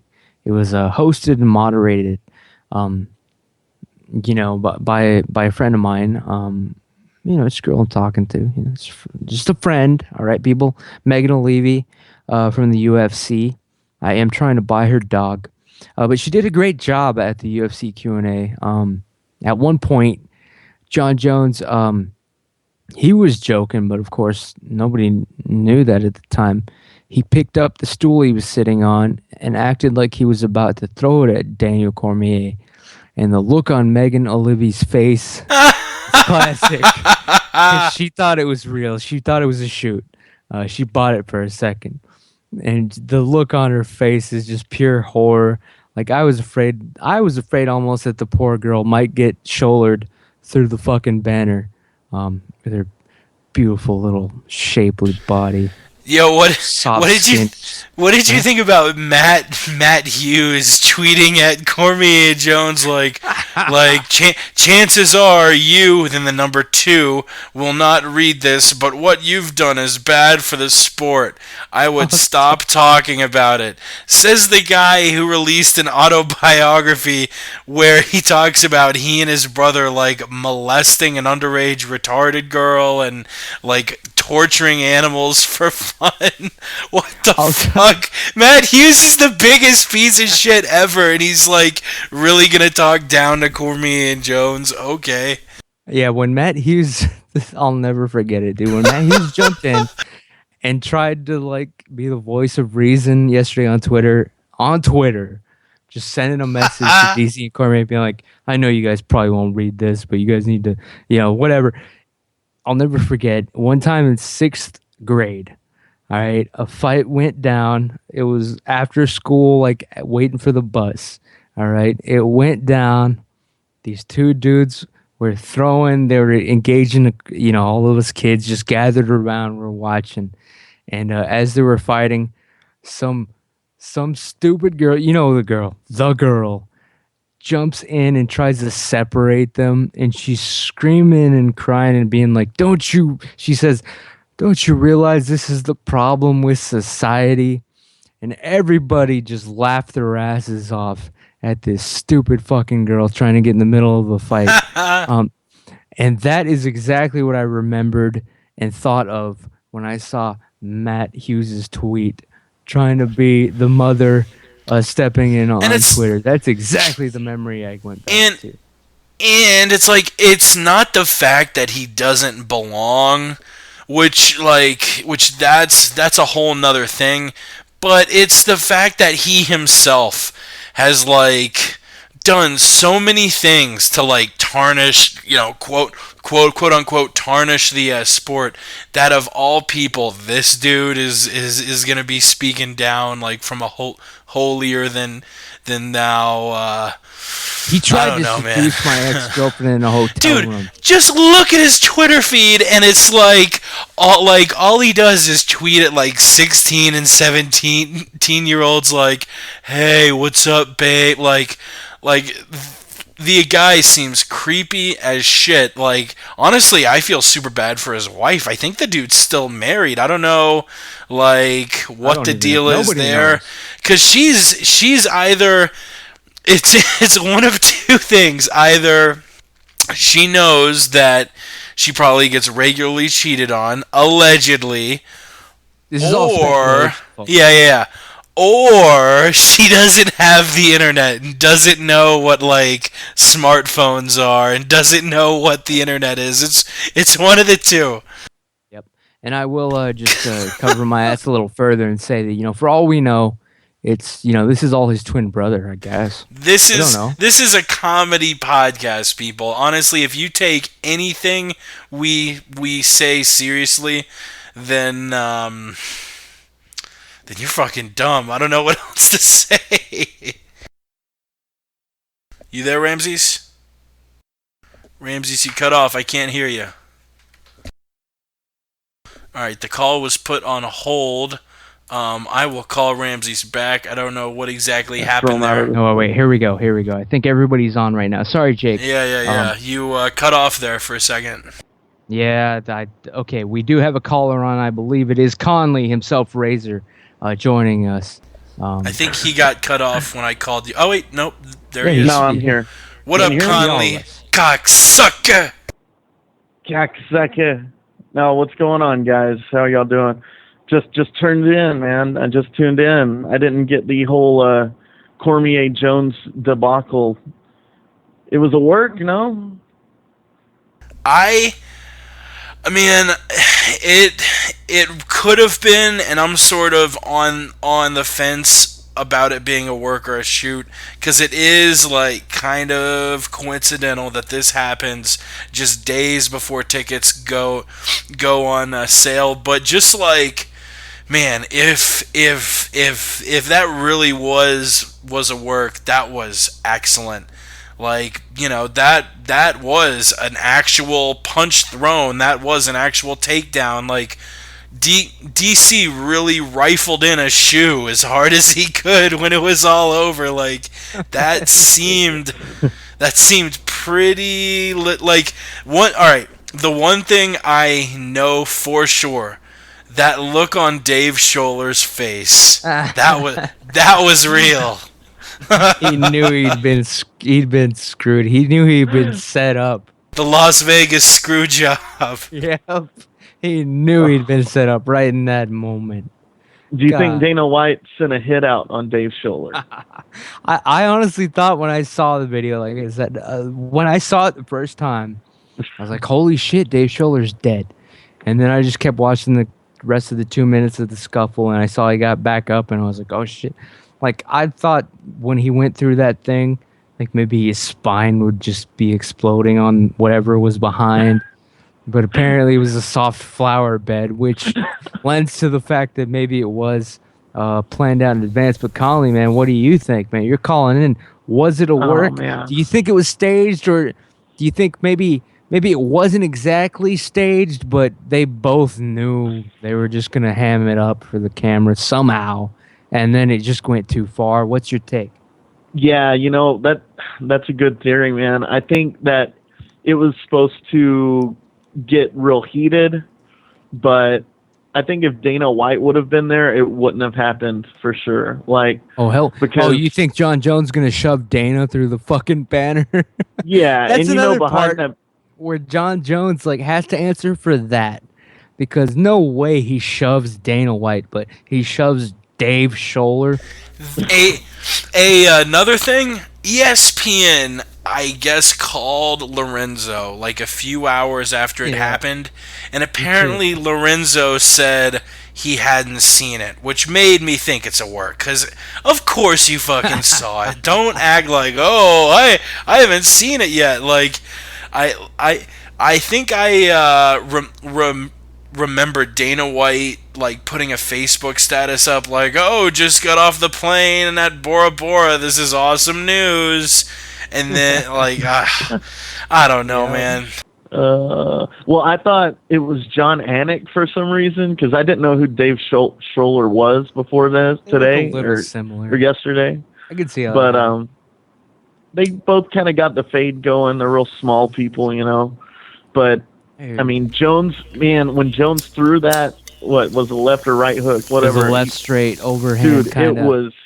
I thought he went through somebody's head, like that was. I thought it was a them. solid. Yeah, I thought it was a solid connection, but looking back, it looks like he didn't actually connect full on, or it wasn't even glancing. But I thought I heard you it. seen the stabilized version yet? No, that footage, those sequences still aren't released. They got to be watched by Kodak, processed. No, they released a stabilized version on r/MMA on Reddit. You'll have to tweet that out, man. Oh, and they slow it down, right? They slow it down, right? Yep. When they're yeah. punching.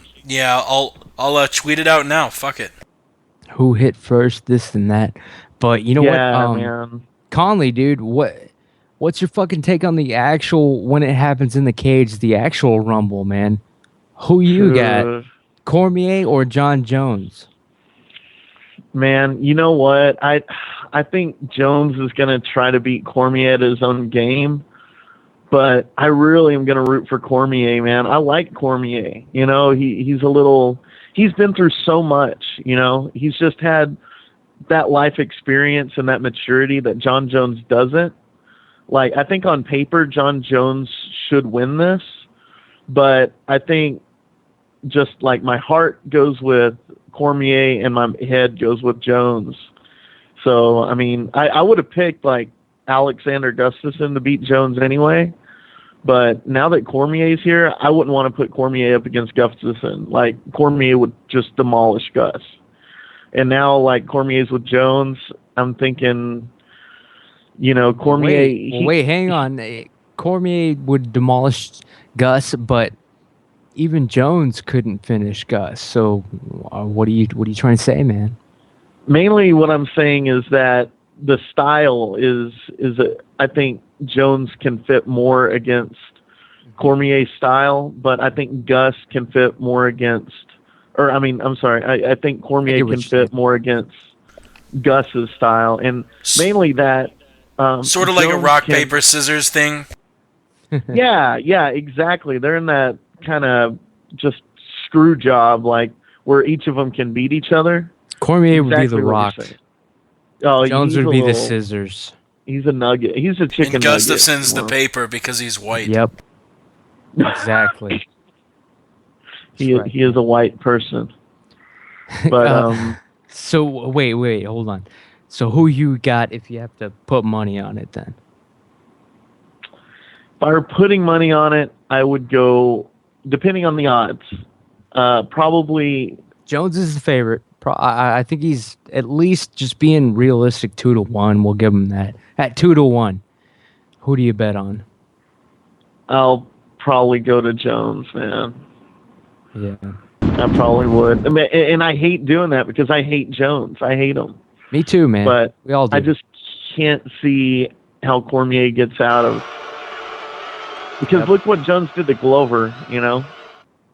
Yep. Look what he did to Chael, an elite wrestler. Yeah, elite wrestler. And Cormier is not much bigger. I think Chael is bigger than Cormier, actually.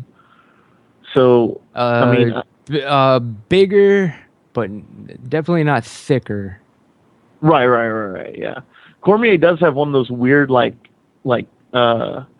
golem bodies, you know? He's got the Carl Winslow, the officer Carl Winslow from Family Matters, retired cop body. That's what he's got.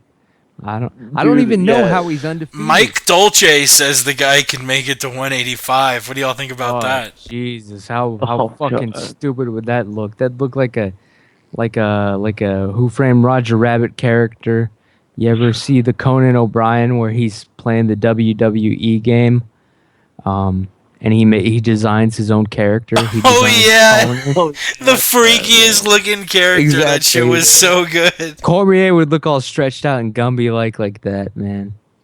No joke. Like that Tommy Toehold, like he makes them all sunk in and crazy like that. Yeah. Isn't it weird Yeah. how Tommy Toehold is like? Did he like somehow incarnate like Eler Latifi? Those motherfuckers are starting to look a lot alike. Yeah, right. They are, dude. Dude, That is man, so true. I don't have the money or the time to go to Vegas for this fucking fight, but I almost feel like I have to figure out a way to go. I mean, Cormier is my favorite fighter. Jones is maybe, if not my least favorite, one of my least favorite fighters. And it's weird because a lot of the times, like, I'll laugh at his trolls, even though I do think he does those eye pokes on purpose. When he made the video on Instagram of him being like, "Oh, Jones is dirty, pokes eyes," dude, I laughed my ass off. I thought that was fucking hilarious. But, dude, I'm so pumped up for this fucking fight. I bring it up almost every show now, but it was the word on the street. New Year's 2012 going into 2013, almost 2 years ago. And we all were talking about GSP Silva Jones. What fight do you want to see most? I said Cormier Jones.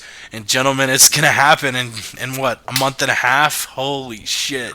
Man, We'll see damn, about dude. that, man.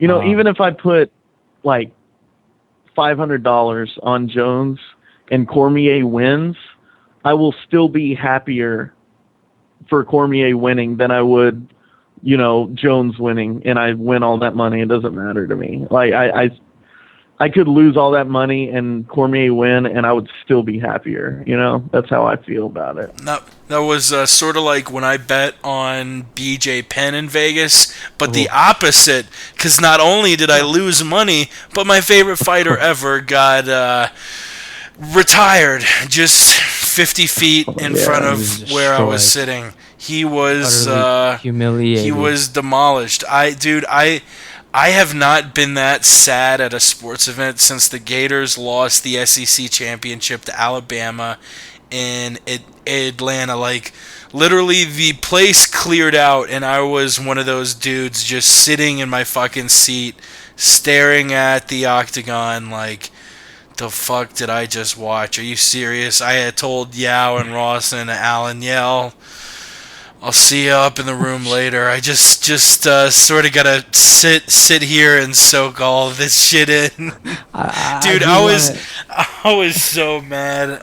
Not mad. I was sad, dude. I teared up a little bit watching the presser. It was so depressing, dude. Like, even as someone who is just like a objective watcher of MMA, not necessarily invested in Penn as much as I am, that's still sad. He put his head down and started crying. Oh my god, dude! I literally teared up, bro. Oh, that was so brutal. If I could feel emotions, I would have I would have taken a moment to just, sit there and reflect and respect the man. But, this bitch, she broke my heart. I don't feel anything anymore. Totally off topic. On the street. But I teared up 2 times the other day watching John Q. Holy shit, that is I love that movie, dude. That is a heartbreaking movie. The part where of course where the kid's dying and he's giving them the advice. That speech. Oh my god, man. dude. I was like, are you serious? That and the final scene when the kid's okay. Where the final scene where he's being like taken to jail and he's looking at his kid out the back window and the kid flexes. I was just like, my heart. Me too. Yep. I love that movie. Dude, that reminds me, Denzel. I was Man on bawling Fire. when I watched the trailer of The Hurricane. That was a good movie. I've never seen Oh, the movie man, in my yeah. life. It was like when he was a boxer. Yeah, they fucked But him. I was in the theater and I was just bawling. Everyone was looking at me like I was crazy or something. But it was wasn't just a as sad trailer. as John Q. But yeah, man, the Hurricane, dude. That was an actually underrated movie, man. I'll give you that, dude. I've never seen the movie. I just saw the trailer and I really? couldn't do it. You couldn't man. do it? And every time I see the name Sissy Spacek, I'll Think tear up sadness and shit. No, actually, the movie wasn't depressing at all. a little bit. Oh wow. That's Yeah, it's good. actually a lot. The movie actually plays out more inspirational. But yeah, they fucked that guy good. But I love a good Denzel movie. The one where where they recruit him to like investigate a terrorism event via time travel. Not Man on Fire though. What? It's a good movie. I've never heard actually. of this. What? It didn't do good. It bombed. But basically, like, the government reveals a boat blows up. It like kills like 300 people, and the government reveals that they have the technology to actually look back in time and like send somebody to see the events. And they picked Denzel Washington. For some reason, he agreed to do this movie. I forget the name of it. But it's a time travel movie with Denzel. In the peak of his career, it totally bombed, but it was actually a good movie. It'll kind of blow your mind. We're of the same mindset, Jake. You know what I'm talking about. You know what I'm saying? Is it the Sounds like that movie Jake Deja Gyllenhaal Vu Deja Vu. with Paula Deja Patton, Vu, yeah. Jim Caviezel, and Val Kilmer? Yeah, Val Kilmer. Oh, he's so fat. Got a In this movie. 55% on Rotten Tomatoes. I think it was good. It's a time travel movie. It's a thinker. The 55% is the upset Denzel fans that are like, man, he ain't on fire. What is this? Fuck them, man. Deja Vu. That Check it out. flash of memory when you meet someone new who you feel you've known all your life, or when you recognize a place, although you've never been there before. What if these feelings are actually warnings sent from the past or clues to the future? It is deja vu that guides ATF agent Doug Carlin through an investigation into a shattering crime, called Jake, in to you- recover evidence. You just Was that surprised really even Jake? me. Was Yeah, that he Jake? surprised even me. Oh you're, my you're god. deep. That's better than I can Yeah? go and Ross hell can yeah. go as far as like the believable deep movie voice. We had some bass on that shit, mixed it. Called in to You're- recover evidence after a cataclysmic bomb explosion on a New Orleans ferry. Carlin discovers what most people believe is only in their heads is something far more powerful, something which will lead him on a mind-bending race to save hundreds of innocent people. My God. Oh my god, dude. You could audition for that, man. Like, no joke. Hell yeah. really. Got it. Fuck got it. yeah. No, seriously. That is freaking amazing, dude. Can't Maybe believe I we should. got on that shit too, man. I'll only talk in that voice for the rest of the show. Yes, Oh, I'm gonna- Ramses. What do I'm you gonna think record about some- that? We're gonna record some previews and some bits and promos No. now, dude. Well, the guy who normally does like all those like trailer voices, he died recently. Yeah. So, dude, take the torch, Jake. It's Yeah. your time, man. Looks like I gotta take that motherfucker's job. Bruce Buffer gets Duke Nukem style. Bruce Buffer's almost a billionaire off of just saying one fucking line. Oh god. That's all you need to know, man. This summer, Ross Finkelstein is the Jew. The last Jew. The last Jew. The final solution. He needs to bring that podcast back. I missed that one, man. It was a good one. Final round it Short was. take. Oh yeah, whatever. Anyway, Final solution, what? anyway, let's get to the. Before we close this out, Conley and Jake. Anything else we haven't hit on that you want to bring up or talk about or touch or plug? Really Anything quick, at all before we shot of- sign off of this goddamn podcast? Really quickly, shot of whiskey for the working man. Oh yeah, I'm with you on that. A little bourbon. From wild turkey style, Yeah. 101. Sounds Yeah, I'm pretty drinking good, some man. cheap 90 proof whiskey. Whew. Let's fuck. I'll I'll pull up Reddit, which people who are annoyed as shit by my mouse clicks, which I have gotten a couple messages. I bought a silent mouse, people, so don't you worry. Looking at the news from the last couple weeks. Wait, hang on, Jake. What's that? I want to put this thing What's to that? the test. Give us a couple clicks on your silent mouse. Let's test it out. No, I ordered it on Amazon. It's not going to arrive till like Thursday or Friday. Jesus So Christ. next week, Yeah. the premiere of the silent mouse. Gonna test it.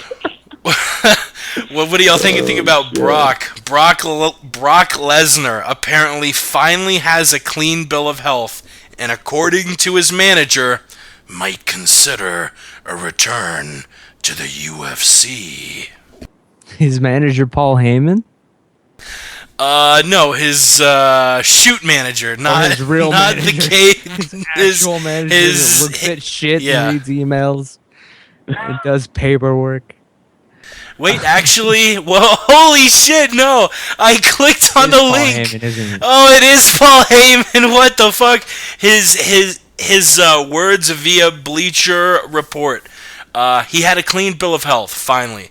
Brock was not ready for the Overeem fight, and I think that's fairly obvious. A liver kick, well placed, will drop any human being on the face of this planet. A liver kick from Alistair Overeem at that size and weight, no matter how he achieved it, is going to drop anyone. Brock was unhealthy And walking after into that his fight. surgery. I'll try and say it like Paul. I don't think that Brock... Oh, he just has the annoying scream voice. I don't think Brock's ever truly understood nor accepted until he got past it. The severity, blah, blah, blah, blah, blah. If a change of circumstance happens and it's a no-brainer to get Brock back into the cage, I'm sure it's something he would consider. At the moment, it's not a topic of conversation because things are going so well in the WWE. I mean, shit, people were like asking why the fuck did you let Brock beat The Undertaker, but maybe Vince knew, like, dude, this guy could go back to fighting. I want to keep him here, so I'll give him literally the best prize I can give him and let him break this, crazy streak. I don't know, but it would be fun to see him back. If he did come back, who would you want to see him fight? Conley, hot take. Brock Lesnar back in the UFC. What do you Hot think Sprott's about it? take. And who should he fight? The heavyweight division's very, very shallow, and I think it lacks like creative fighters, kind of like Brock. He has his own style and it's very distinct.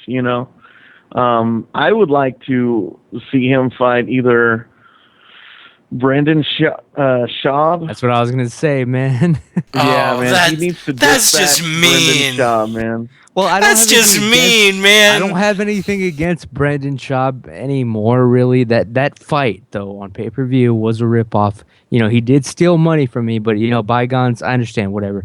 I won't hold it against him. I've forgiven him. But, He's a if nice he fought guy. Brock Lesnar, like,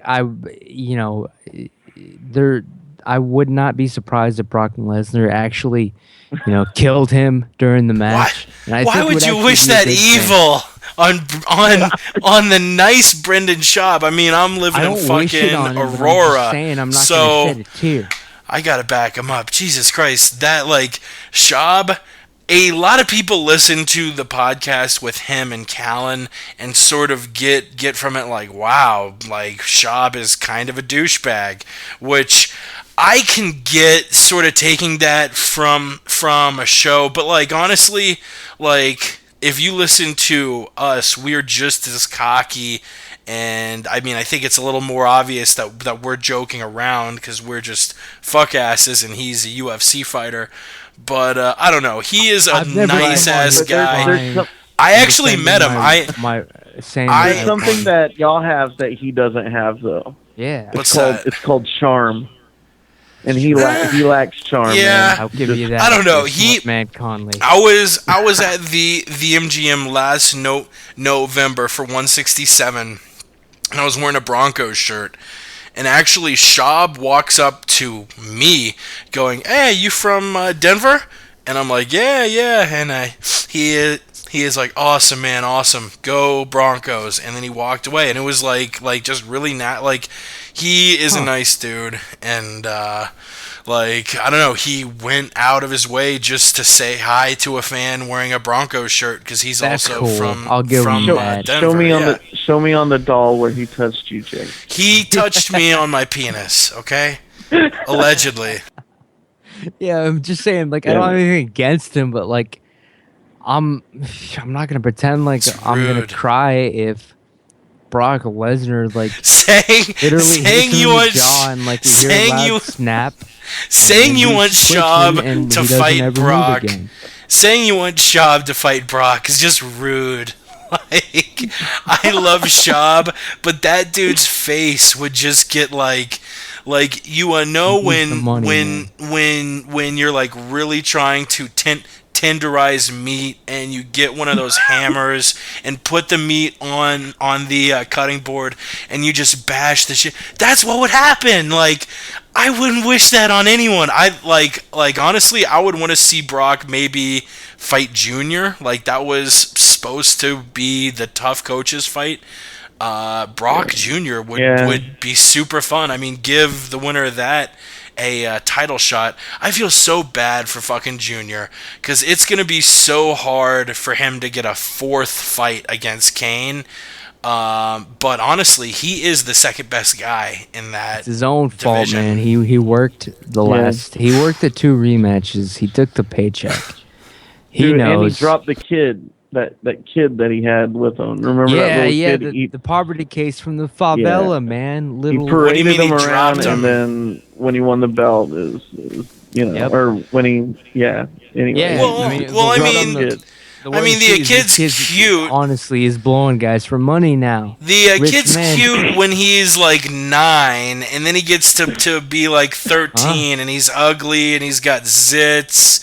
And this there is definitely a line between cute little kid and like annoying teenager who's just like, I don't know. Trust me, I know. I've heard firsthand from people in the favela.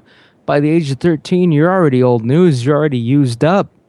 This kid's probably This is getting retired by so now. dark. This is getting so I'm not the one fucking who dark. did this. Junior was the one who turned his back and took a dive in the rematch versus Kane and the what is it called? The rubber match, the third match versus Kane, which I was witness to at UFC 166 in Houston, Texas.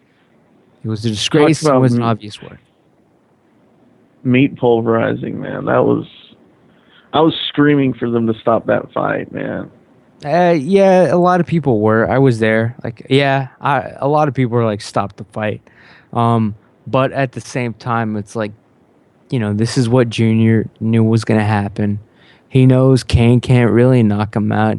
He's got to take the slaughter and beating for 5 full rounds again. I just hope they paid him enough, man. But I'm glad I was there to witness it. What the hell was the last topic that we were even really talking about before we meandered? Brock Lesnar? That's right, Lesnar. That's right, Jake. Lesnar coming back to the UFC. Who should he fight? Do you think it's going to happen? What's your take before we get the fuck out of here? Is it gonna happen? Probably not. If it did, I mean, shit, the guy should only be made to fight maximum 2 fights before a title shot. So Schaub, I don't know if they'd feed him like a number 14, 15 guy like Schaub. Give him Bigfoot. I think stylistically he would probably have a good chance against Bigfoot, and then after that, match him up against one of these top guys. I mean, after your champion and challenger and Kane and Verdum, there's not much going on at all. So I don't know whether you do a Lesnar Dos Santos, a Lesnar Bigfoot, but if he did come back, which I don't think will happen anytime soon, if at all, you fucking give him a really good opponent. Well, actually, with Lesnar, I'm just reading right now on the current headlines here. He is going to be headlining SummerSlam against John Cena. Right, you brought up Bigfoot Silva. He has a fight, doesn't he, already? Does he? I know he got suspended and Dana White literally buried him. Does he? I think he's back though. I think they have a announced fight lined something. up? Like I think he's Really? fighting somebody. That's what I was trying to rack my brain on. Sorry, I apologize. Let me. Yeah. Oh. Yeah. He's scheduled to fight Andre Arlovsky in like That's a month. right. The guy that the shop. wow. Oh Jesus, the shop. Yeah. Oh. Yeah. Jesus. let's briefly entertain that bullshit. Arlovsky versus Bigfoot. What kind of goddamn disaster is this going to be, or do you think it's actually going to be a rock'em sock'em brawl? Conley, what do you think, man? Bigfoot Silva versus Andre Arlovsky, the man who bravely defeated Brendan Schaub in a close decision. I think it's the fight that'll get people that are in like a deep depression out of it, because there won't be anything else like, left in this world after they fight, because they're Yep. they're there both to see? could flatline in the octagon, both of them. The question of which martial art is better than the other will be answered when Bigfoot Silva and Andre Arlovsky combat each other in the cage. Jake, who do you got, man? Bigfoot or Arlovsky, the star of Universal Soldier Part 7? This will probably be pretty fun. Silva's just such a giant, man. I think Silva wins. It'll be fun. Just I'm not gonna be that interested in it, because the winner of the fight, whether it's Bigfoot or Andre, has absolutely no chance of beating Cain Velasquez. Yeah. True. Cain fighting once a year. Hell of a chance. Yeah. Hell of a chance. What is with all Wait, of I have a dude? quick question. Like, Cain isn't the only one fighting once a year. We have Pettis. Johnny. We saw Barrow's no fucking champion. But just a quick point I wanted to make. We talk about how the flyweight and the heavyweight divisions are so thin all the time, and we talk about how the lightweight and welterweight ranks are so stacked. And honestly, thinking about it, I think that's got something to do with just the natural size of humans. Like, there's got to be a bell curve, and I think most people are going to be in that 145 to 185 range. And once you start getting further away with bantamweight and light heavy, it'll drop off a little. And when you get to the ends with guys who naturally weigh either 125 or 265, just you are not going to have that much talent, just on the fact that there is such a small percent of men who in fighting shape will naturally weigh more than 205, weigh like 255 and be a Hulk like Alistair or Brock. Or on the flip side of the coin, just being a really naturally small person who can cut to flyweight like a Mighty Mouse or a Joseph Benavidez.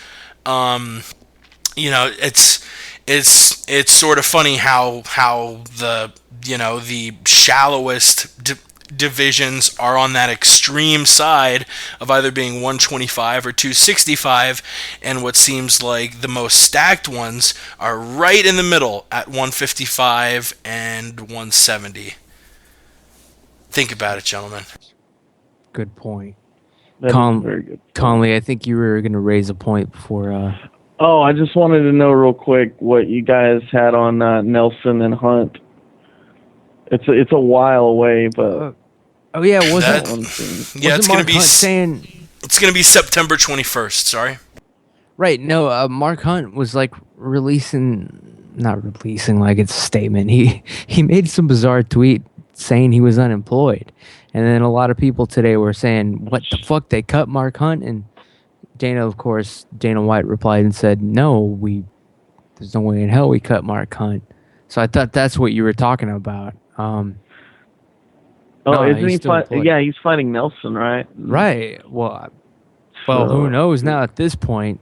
It's gonna get overshadowed by Jones and Cormier, but Yeah, as it should be, though. I mean, yeah, it should be. But that fight could, man, two fat guys slugging it out, Yes, dude. It'll who be- wouldn't want to see that? Man? yeah, I would it'll love- be good for the fan. The fans will want to see it, but it has absolutely no consequence or title implications at all. It's just They have to have Tank Abbott like ref that fight. exactly, Like- man. It's basically a bum fight. I just love the fact it's gonna be in Japan. Like it just feels like one of those like Pride, like just two big ass bangers going in. I don't know. It's got a really fun feel to it. Also, the same card we're gonna see Misha Tate versus Rin Nakai. Anyone know who Rin Nakai is? And Is she hotter than do, Misha? no. She was in Invicta, right? I've been watching a lot of Invicta fights on Fight Yeah. Pass. I'm pretty sure I saw her. Oh wait, and she's like a model too, right? Or something like that. Or actually, Okay. she was not in Invicta since 2010. All of her fights have been in Pancrase, but she's 16-0. Okay. She is 16-0. She's short. She's 5'1", but she has like a very, very muscular I don't mean this She's not as hot. an insult, but like a Sean Shirk-esque like physique. Oh, like God. she's built, and I believe there are videos out of her like working out topless. Like front row Brian was tweeting out a bunch of the links earlier. Oh, okay, yeah. The crazy Yeah. Japanese- I know Yes. who you're talking about. Yes. Oh. Sean Shirk. The queen of Working out Pancrase, Rin Nakai, the UFC signs her, and they're throwing her in, to fight a very, very legit women's bantamweight in Misha Tate. I mean, say what you will about Misha, she is one of the best. Yeah. Yeah, I agree. Yeah. Where are they going with this shit though? Is this girl gonna like if she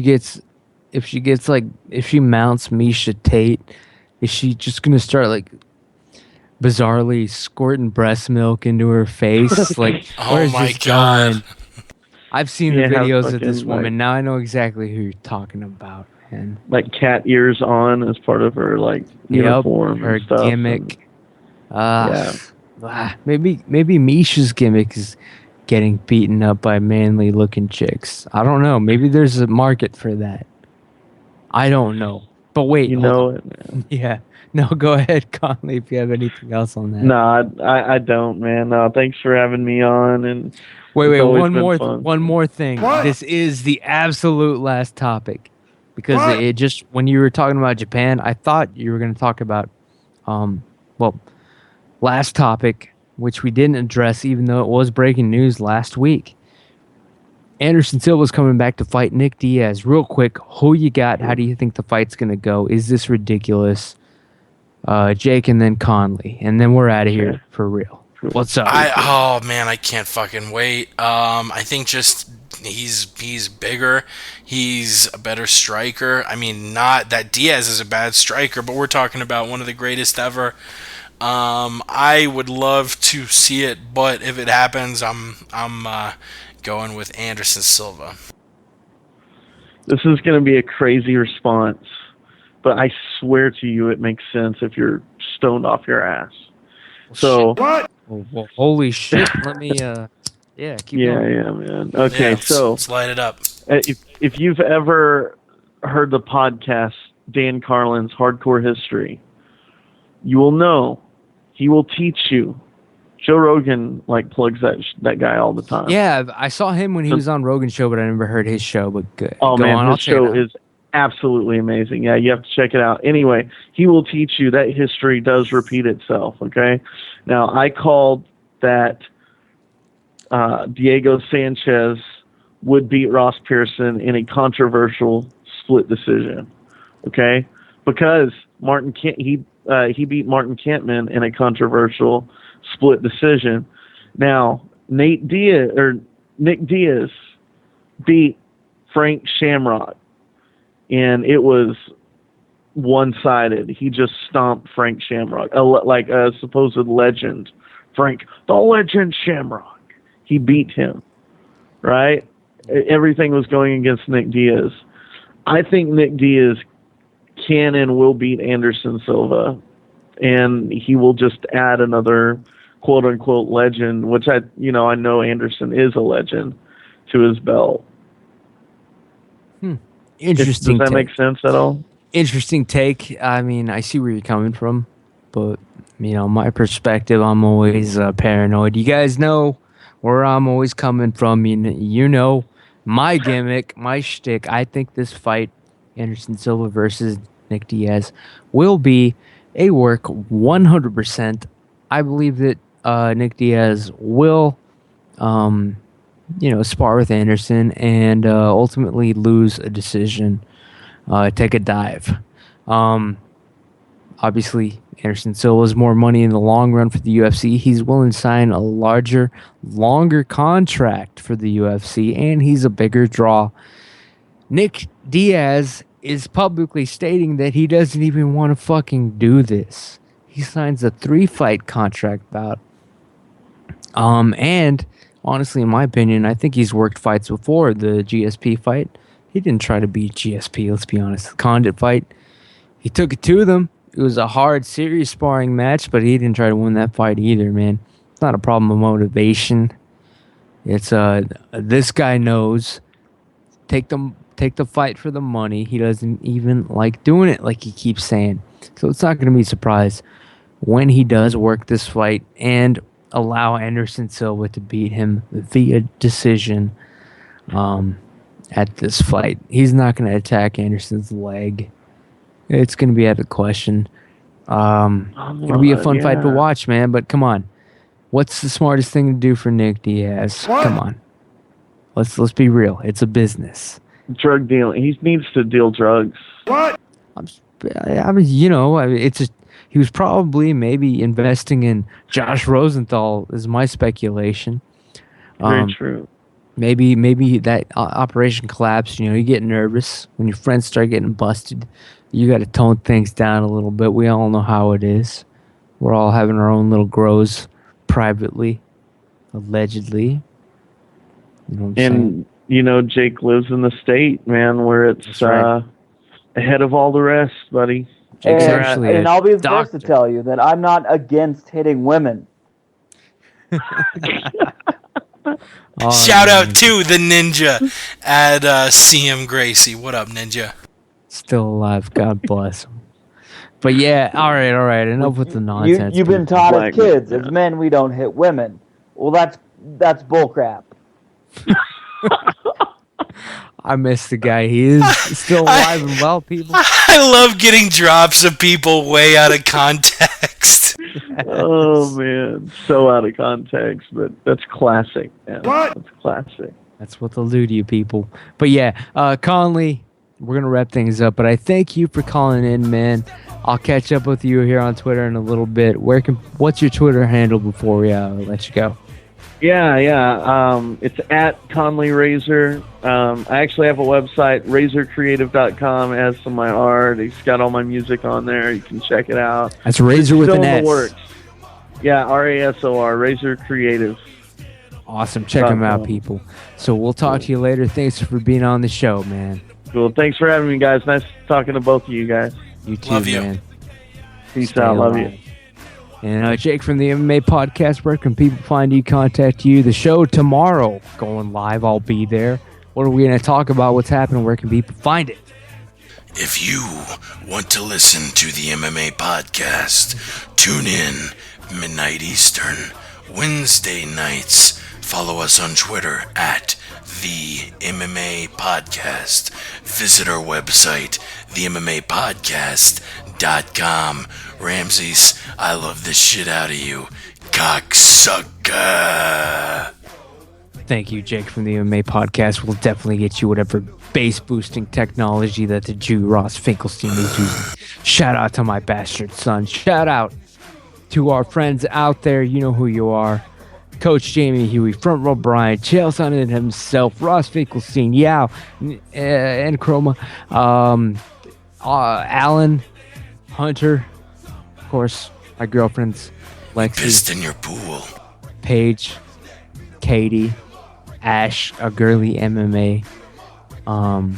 Anybody that I missed, I'm sorry. You mean the world to me. It's been a fun night. We will see you tomorrow on the MMA podcast, but also next Tuesday, because this is the word on the street. We're out.